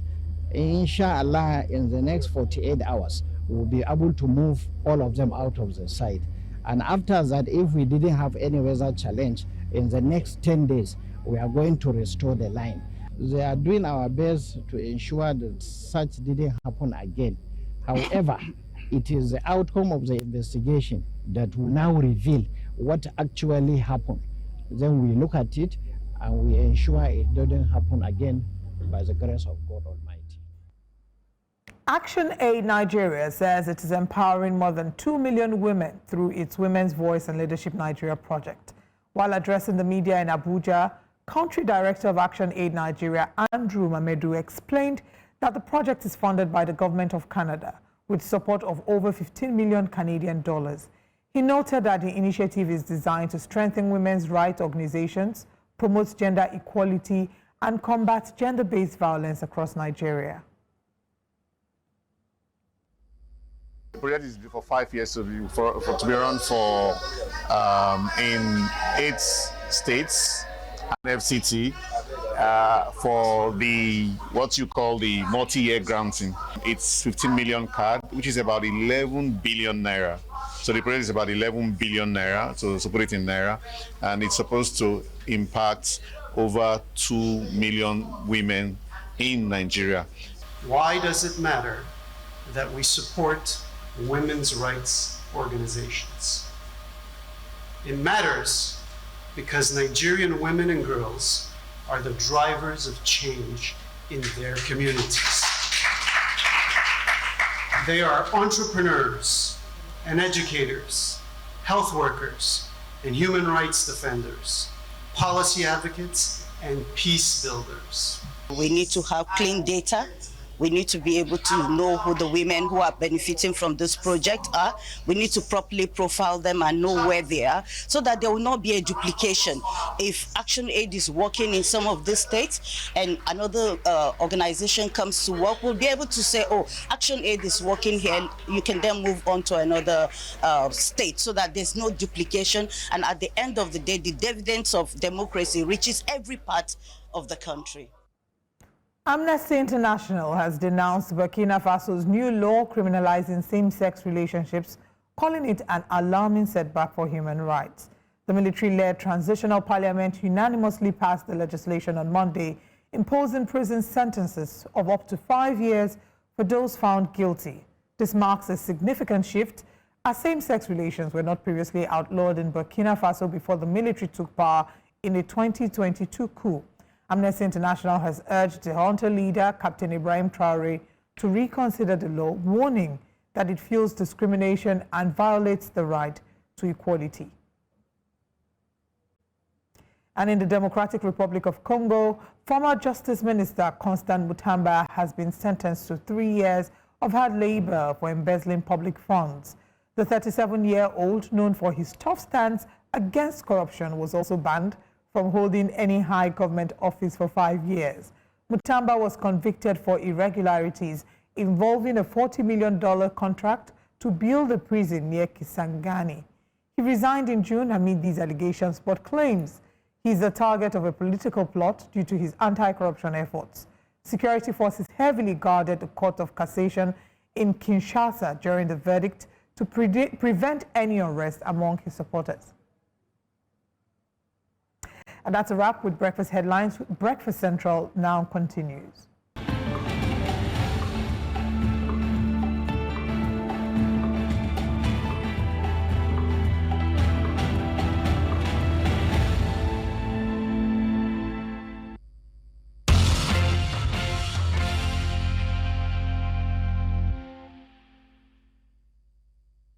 Hello, welcome back to Breakfast Central this beautiful Thursday morning, reaching you live from Nigeria's state of aquatic splendor, the beautiful Lagos state that will soon be playing host to the World Championships of the E1 boat racing. I really can't wait. Olive, I owe you an outing to watch those speedboats. The governor was in Monaco a few months ago to see the performance, and hopefully, I'm sure News Central will be there, the sports group, but I really would love to see such exhilarating and thrilling performance in Lagos waterways.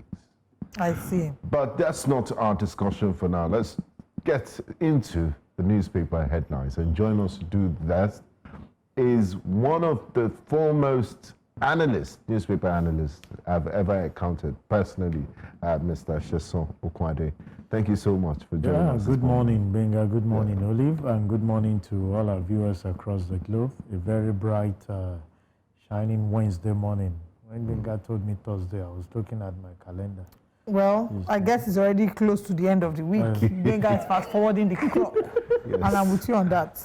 Okay, you're welcome. Happy to have you. Thank you. Let's start with the Punch newspaper, if I'm not mistaken. Yes, the Punch. Wike's camp convention. Wow. Wike's camp demands ignite fresh PDP feud. It's almost like when the PDP is finally looking like solving its issues, another works is thrown into the spanner. Another spanner is thrown into the works of the PDP. Quite sad. We'll get into the details of that. And customs intercept firearms, 4,841 ammunition in Southwest. That's a big hole. National Assembly cautions WAEC on planned CBT rollouts. Cautioning them and saying, look, we're having issues with JAM, and the ones you did are not foolproof. So are you really sure you can do the CBT exams, CBT-based exams? 3 Lagos laborers found dead in makeshift apartment. That's a really terrible one. Wonder what happens. Atiku slams federal government as bandit sacks Kwara village. Another headline, the top of the headline there. CNG prices hit 450 naira per SCM as federal government withdraws subsidies. After federal government said people should go and convert their cars to CNG, they have now removed the carpets under their feet. That's more like it. That's what we were trying to see in it. Oliver, you were close to converting your car into having cylinder. Just like I was waiting for you. You have space at the in your I was waiting for you. Wow, that's so. Wait, let's talk about the PDP. Just to mention that this CNG, troubles. Sometime in May, it was 380 from 230. Now, 450, and very soon. 600. Very soon will be the same price as petrol. What shall it profit a man to have cylinder? After using how many millions to thousands to convert?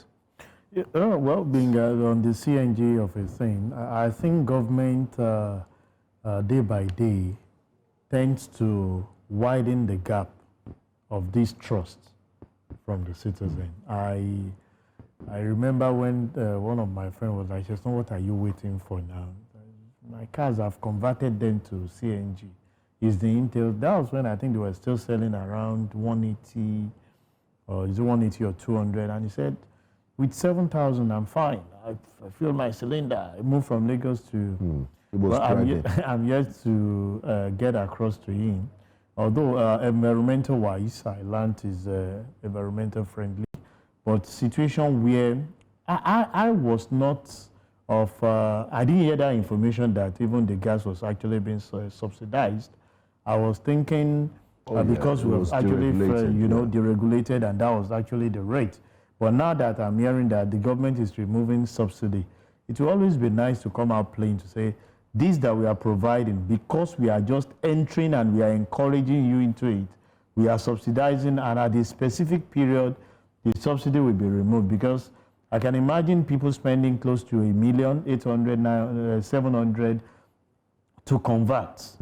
That is just like a capex, a capital investment for you to feel that you will recover that with the savings that you get. And now government is removing subsidy, and you have to pay more to get that. Even the availability, I remember when I was in Abuja, long queue for people that actually want to purchase. Even here, even in Lagos, in Agidingbe, and you said people that now make use of fuel, are not the one facing the scarcity with that long queue. But I feel government should try as much as possible not to widen that trust gap by just doing what is needful all the time to build the trust. Because the next thing, when you now introduce a new innovation that will be of beneficial to the common man, say, no, you better be careful. But is it not too early to remove the subsidy? At least you're trying to onboard people. Exactly. People are barely onboarded. You see, you should be trying to convert, get new disciples too. And then I think my observation, there is a what I'll call a dashboard that monitors. So they have a cap of where they feel, okay, when we get to this particular, it happens in organizations. So, okay, let's monitor the revenue that we'll get from some of these things. If you're able to get this threshold, let's remove it and get those things done. But it's not known to the populace. All they were saying is just having more people to come in. And I'm sure a lot of people by now will be telling you that how I wish I just stayed with the petrol that I was actually using. Because that money that you used to convert.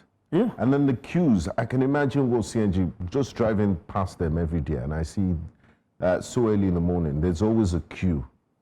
Because we just pay the same amount that is close to what you do with fuel. Fuel is about 865, and that is 450. And Prophetess Olive just said, we don't know the next area where we are going. If as at May is 380, and few months we are removing subsidy. And once you remove subsidy, it's 450 we are hearing now. Next month, we don't know. It keeps increasing. In fairness to those using CNG, their own subsidy will not really pain them like that, because the president did not announce it. That subsidy is gone. They just see it in the petrol station. In the gas station where they're actually getting those things. Okay, still on the front page of the Punch newspaper. We'll come back to that big story shortly. But here we see National Assembly cautions WAEC unplanned CBT rollout. Are we ready for computer-based assessment for our WAEC? Yeah, well, for me, there is no best time to do anything than now. The only area is the preparation on the path of those handling some of those things. Do we have the technology in all the 774 local government areas in the country? If you don't have the full-blown technology, you adapt one or two things to certain things that make those things to happen. But what part of the things I feel we need to first start with is to see how we can improve on our infrastructure. A lot of us have said it. Most of the time we want to copy the Western world. but the government is having a shortfall in terms of infrastructure. I know a lot of people will come out and say, the banking system, everybody can do online USSD and the like. Is it applicable? Even for those of us in the city, do you know the experiences we faced with our internet facility? At times when you're even trying to exchange funds, transfer money, the money will leave your account and you can't get to the other thing. That is hanging somewhere. It's hanging somewhere. That's so true. It's to talk about this issue of having the right. So for me, I don't think we are right for it because the infrastructure is not there. But we are behind schedule when we are comparing ourselves to the global space, because that is what is obtainable out there, where everybody uses technology to drive what. In fact, a lot of people are actually having their education. It's back to those days when our forefathers had these correspondent courses overseas. Then they were actually writing and posting. But now you can see that the comfort of your home to actually carry out the test. You know, some of these tests and exams for some of those areas. But the infrastructure will lack. That I can tell you. CBT. Yeah, we are part of our foundation is CBT, and I know for even taxation too is CBT, but it's not a full-fledged. But for tax, I think all the steps, the 3 stages that they have, they are CBT and CBE, and they are having it fine. You sit at the comfort of your home, you have those monitors. You know, a lot of people will feel, well, it's a review for both institutes, and you discover that cheating, the system will definitely get hold of you, because there are certain steps you must take before you start the exam.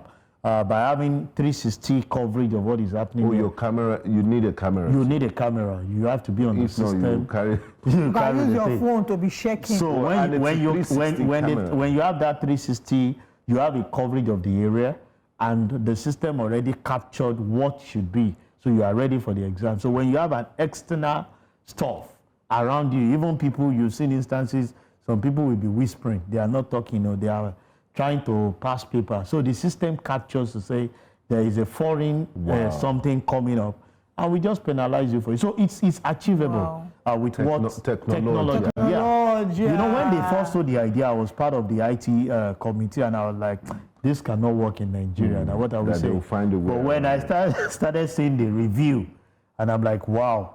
So you just do your own. We just flag it and ask you to come defend. We do a Zoom meeting to like replay what happened and with ask evidence you. And receipts. Those evidence are there now. It gives you a snapshot, and there is a recording of other activity, and people will just say and with that, you know, you are just being disqualified from having your result for that exam. All right. Alhaji Mohammed is calling from Port Harcourt. Good morning. Thank you for calling. Please go ahead. My name is Alhaji Hassan Mohammed Ndaba from Port Harcourt. Yes, thank you for calling. Well, I think the compressed natural gas conversion by petrol vehicle to CNG was a good intention, but unfortunately, this is a situation whereby we remove the subsidy because we want to save cost of governance and so on and so forth, and we produce the CNG gases. But unfortunately, it is going to be the situation of the LPG gas, where it was being sold for 200 and something naira to 300 and 400 as it were, where people were advised to save costs from firewood and the normal kerosene and go to the gas, LPG gas. Only for people to move from the gas and the kerosene and the firewood to the LPG gas, only for the price to increase by 7 times. And this is what we are seeing in the CNG. I think what the government ought to have done is, because it's a clear case of misplacement of priority, where you choose to stop one and introduce another subsidy in the sky. And people that are in this situation is the major transportation of goods and services and people. You can imagine a situation whereby you transport your goods from Lagos to Kano for 350,000 in the past, and now you're paying almost 2 million. What the priority of the government to be is to look at those transportation costs, to reduce the transportation of goods and services by making sure the big trucks are having this compressed natural gas like Dangote to save costs, just like the luxurious buses. Then they will now put a regulator and say anybody traveling by CNG bus from Lagos to Abuja, SYD will pay social amount. based on the fact that they are receiving incentive and so on. Then secondly, then you will not talk about the transportation of goods and services. If you are bringing a bag of gari to Lagos, from Makurdi to Lagos, CNG truck, this is what you will charge, and this is what the seller will do. But the government have a vision where they have already made a direct importation of goods with a waiver. Unfortunately, the prices of those promo and those consumables remain as what it were, and the prices are reduced by 50% because the government gave them that window. And nobody is coming out to fight for the people. They keep on blaming government, and while the people are also complacent. So I think our also to be patriotic as the people, so that we can also support the government. Who are the government? It is the people. The other people are doing the right thing. You on the ground, you are making 300 to 400% interest. So I want to order us to look inward, please. Thank you very much. Thank you very much. Thank you. Oh, so many things he said. I don't even know where we should start from. But let's see if we can still touch a few more papers. He's spoken extensively about CNG and the way in which the government has handled this. But I want us to talk a little, and you've spoken about CBT. Let's talk about 2025 revenue targets. The president says the target has been met and that there's no more borrowing from local banks. I'll clap if you want to clap now. Kudos to the government for meeting their target 8 months down the drain as against what should have happened for 12 years. But the question we are placing before them is you've actually squeezed Nigerians in getting your target achieved. What are they getting back in return? From what that man actually said, most of the time, cost of governance is still on the high side without an average citizen having benefit of what it should look like. The revenue we're actually talking of, majority of them come from taxes that you get from corporate organizations and the likes. But a lot of them are still struggling. Part of what we just said is in terms of energy cost, in terms of logistics. Cost of doing business. Generally, cost of doing that particular business is on the high side. But when it comes to them fulfilling their obligation in paying those taxes, you don't look back to get those things. I feel the same way government is applauding themselves of achieving, the set target revenue for the year. They should look inward in accomplishing all the set promises in making sure that businesses are growing the way it should go. I will continue to say, now that we are able to get our revenue, is to speak volume that the area of subsidy where we have removed and inflicted pain on people can actually be reconsidered. We've gotten this revenue. What are we doing with some of the moribund refinery? Not just handling everything alone to Dangote to decide on. How can we have competition? Because what we observe is that when we compete on a particular thing, it on its own forces down the price of some of those things, and government will answer but the on some DG of those of things. NNPC has said, the MD rather, the MDCO says we need billions of dollars to fix those refineries, to make them competitive and functional. I had a discussion yesterday, and I will continue to say this. Let's have an engagement of PPP. Government should create the policy and some of the things that we need to do to make those things happen. Leave it in the hands of the private sector. You can imagine if what Dangote ventured into as a private owner of the refinery is to be carried out by government agency. You and I understand what it will look like. So you create it, forget the atmosphere of saying the government wants to get this thing done. We have seen situations where road rehabilitation done by the government is actually being carried out less than 50% of what the government will actually do. We all understand the way some of these prices have been overbloated, even by government. So PPP is the way to go, and allow the private sector. Will Dangote or the likes of the big businessmen want to shortchange themselves without actually giving those value? The same billions, if Dangote can do it, what is stopping government from doing it? So if you can't achieve it, yield those things to private individuals that understand the dynamics of business and how to carry out that thing and give value to us. I keep saying it, when you have supply, outweighing demand. what you get is crash in prices of some of those things. Remember when we first started these telecoms, it was pretty difficult for people to make use of phone. But when we have every area where people, this one is coming in, the other one is coming in, and there was healthy competition. Now, I remember when we all got our phones, even the so-called Sajem of those days, it cost us so much thousands of naira. But now, what is the cost of some of those, what they call palasa phone? It's barely not to You can get a anything. phone for 10,000, 15,000. But those days, you get the Sajem phone with that antenna as high as 30-something thousand, and 30-something thousand of those years, well, like you're talking of hundreds of thousands of the current thing. So let government hands off in this area of refinery. Invite private sector to see how best they can engage in bringing up, even if Dangote will still have idea in buying to what he has in existence. Let the private people venture into it and see the deliverables you can have. Enough of government telling us they need billions and trillions of naira to resuscitate that. If Dangote can do it, we have other individuals that can venture into it and do the same and make sure that our refinery are actually doing what is expected to do. Okay.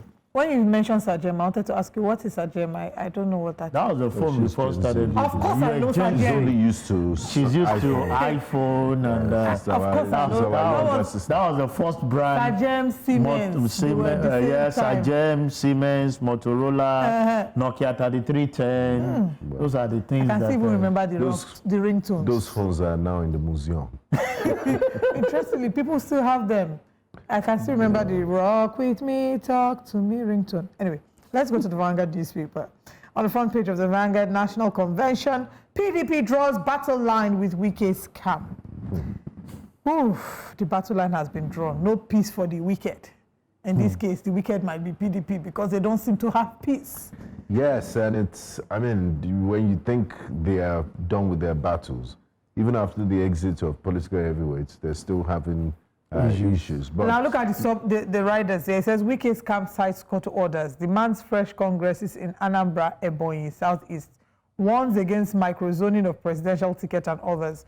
You can't hold party to ransom, PDP fires back. There's Wike, Otom, Fayose, Ikpazu, Ugwuanyi, others to form faction.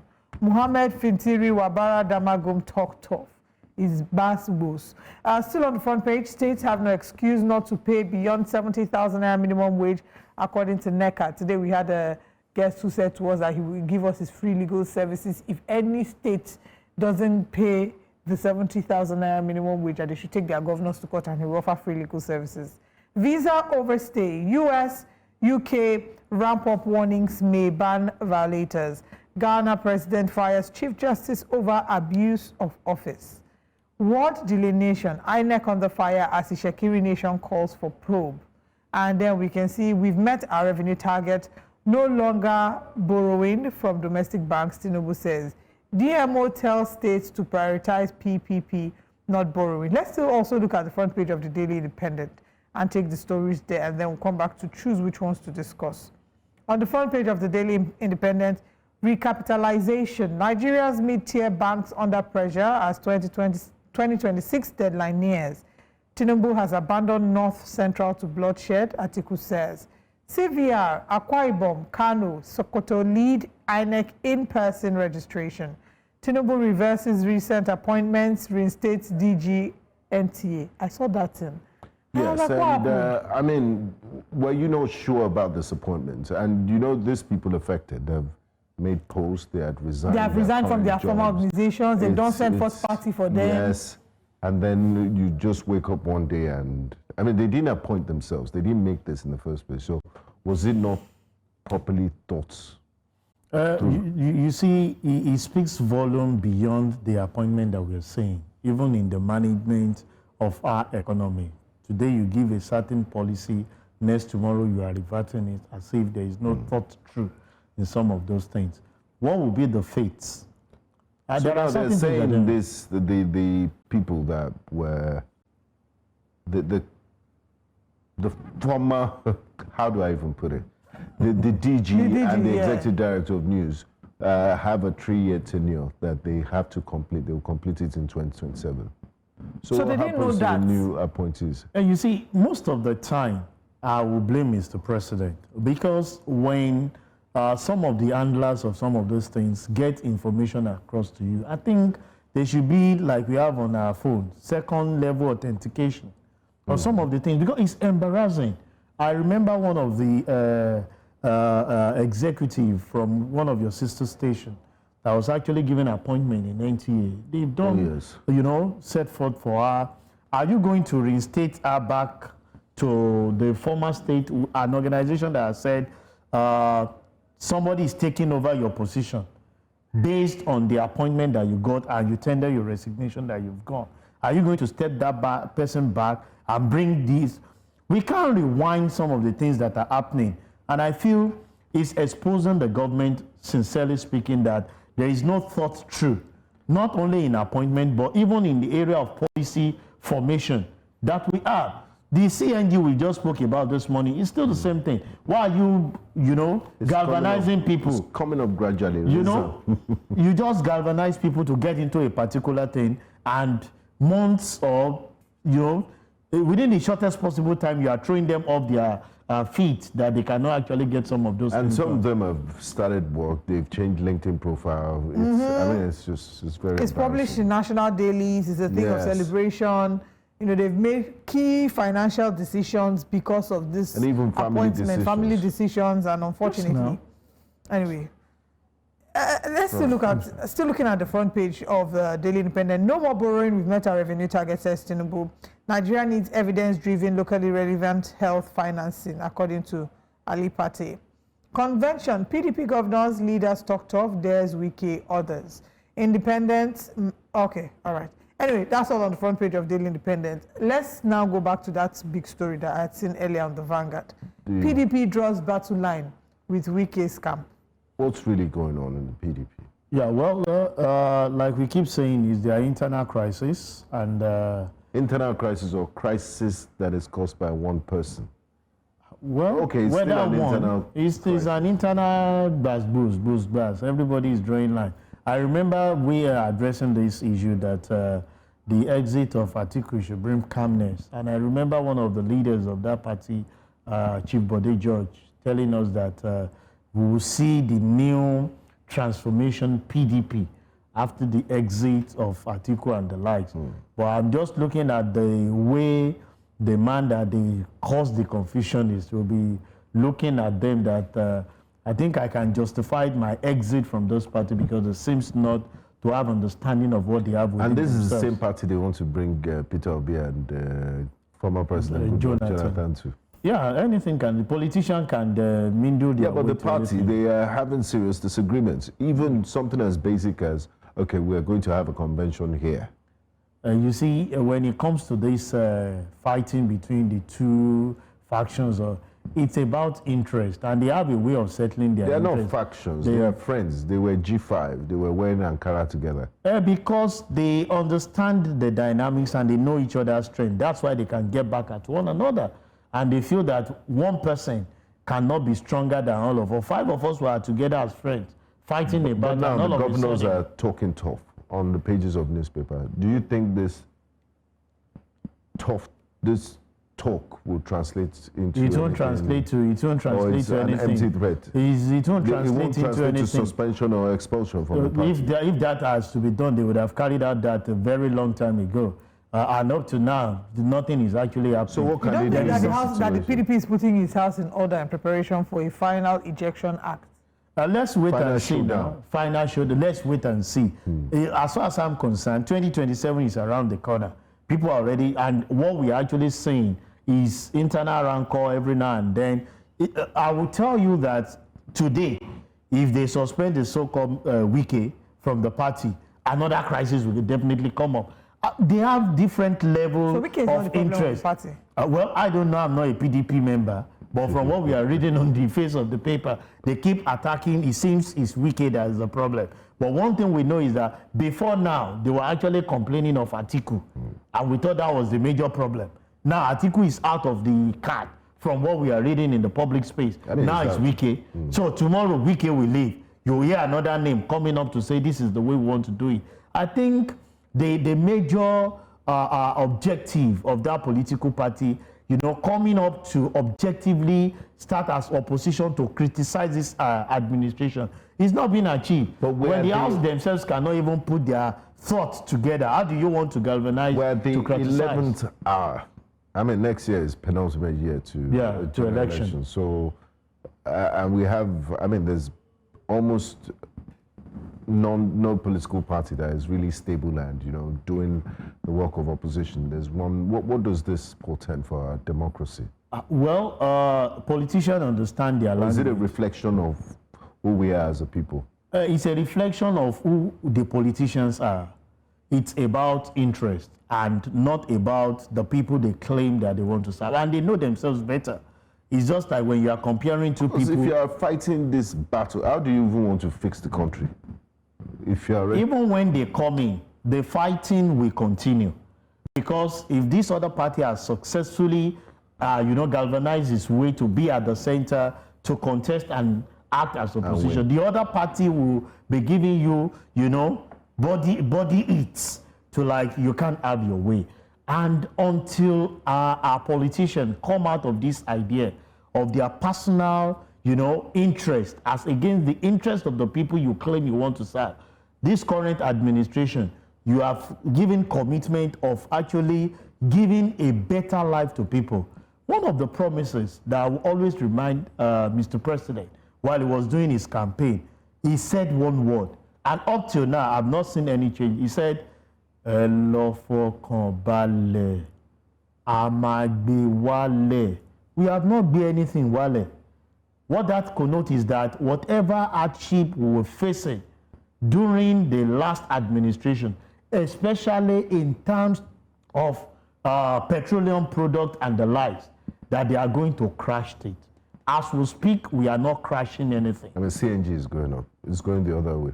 Everything that seems to be what an average individual citizen can benefit and enjoy are no longer bearable. Is it electricity? He was saying that the price of new yam is now 1,500 and 2,000 naira. Old yam, the yam has come down. The yam used to be 9,000 in Calabar, but now it has come down.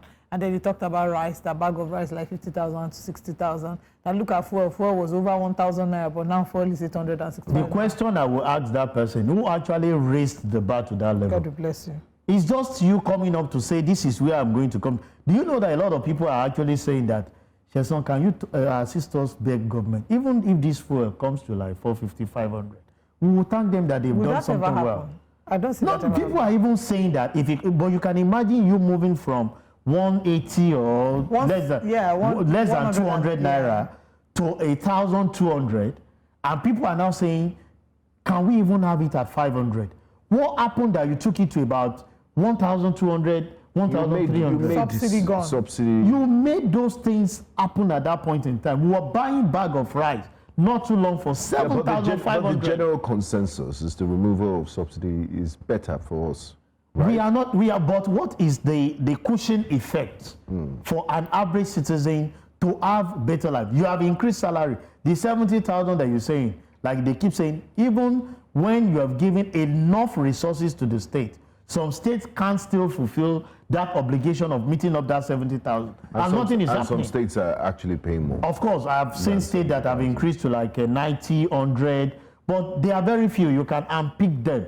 That actually, but what are we doing to those states that despite giving more funds based on subsidy removal to relieve and alleviate the problem of the people, nothing is still being done. They are just having their free day. These are areas that we must address. Government must be intentional. If indeed, and that's why this crisis of all these political parties is not for the people. Do you think it's not for the people? We're focusing too much on the central government and letting governors literally get away with money? Well, I've said that severally, Benga, that a lot of people don't even know the budget of their state. Neither do they have understanding of what the local government budget looks like to ask questions. Because if you go on social media, everything seems to lie on Mr. President's desk. Because the anglers of Mr. President are not redirecting those energy to the state. Point it. A lot of us will come and say, hold your state accountable. We've been made to understand that the revenue or the allocation that they are sharing to state government has kind of tripled. But we've seen, the state government eat back, that the deregulation or the unification of the currency has actually put a lot of pressure on them, that the value that they're actually getting, commensurate to what it used to be in time past, it has actually equated, that they have not gotten any increment. It's just increment in terms of the amount, but in terms of value, it has not actually added up to anything. But that's why I would give credit to some governors. Maybe you talked about Governor of Lagos, this guy in Enugu. You have some states that their citizens are actually given, a plus mark to some of the infrastructure they are actually building and actually investing in. But I can tell you that they are not up to 1/3 of the state that are actually doing something. A lot of people will tell you Lagos infrastructure still leaves a lot to be desired. Maybe in a few areas where they feel that they are actually working. The area where I will concentrate more, maybe in terms of security. Okay. Maybe in terms of security, or at least we have RRS supporting the Nigerian police. We have the neighborhood watch. I think my own area is, if an environment is secured, I feel we have more opportunity for you to galvanize your businesses and grow the economy. In our earlier conversations today, wake-up conversations, we did talk about the commissioner, Mr. Tokunbo, saying celebrities should not encourage miscreants giving them money. And we've seen a proliferation of car park attendants, area boys, miscreants. They will just start harassing. I'm sure if you go for social events, you've witnessed them. Regular. It's a regular thing. So, but I mean, it's a security concern that they could be used to foment trouble, and there are also cases of bag snatching and extortion. What have you? What lasting solutions could you prefer for the government? Because the government has put it back to us and said we're the ones that are giving them money and encouraging. We are the one encouraging them. When you look at your own safety, wouldn't you rather give out something to someone and get yourself protected? When Lagos State started but that's this an anomaly. They shouldn't be there in the first place. Yeah, well, when Lagos State started this park of a thing, I was thinking they will have an understanding of the people in that particular area. Is it last park? And convert some of these guys in that area to now have maybe one or two of them that will assist. Because go to every area where parties are happening, those guys will always create their own parking space. It is when there are no parties, if you mistakenly park where you are not supposed to park, you see towing vehicle parking in front of you and charging you that you're not supposed to park here. During parties, we see a lot of things. And I will tell, I'm on national TV, I would rather give something to those guys because they protect the vehicle when you are in to go and have your own party. So when you give them something, you are rest assured that they will give you a good parking space and they will check what is actually in there. You can come back. That we should be giving them something. Why won't you? They are the one doing the work now. Is it government that is doing the work? Will you want to give money to government that are not available on ground to do some of those things? Just behind you here, go to this CBD area, very close to Alausa. Every week there is always party there. And you will see those guys coming out. Do we see the government agency that are responsible for that to say, no, these guys, can you hands off? It is not us. If we see the legitimate set of people that we know that we have to pay those things to, we will pay. It is the people that are available that you are paying those things to. These are the guys that will tell you that park your vehicle here. Nothing will happen and nothing will happen. Their work job.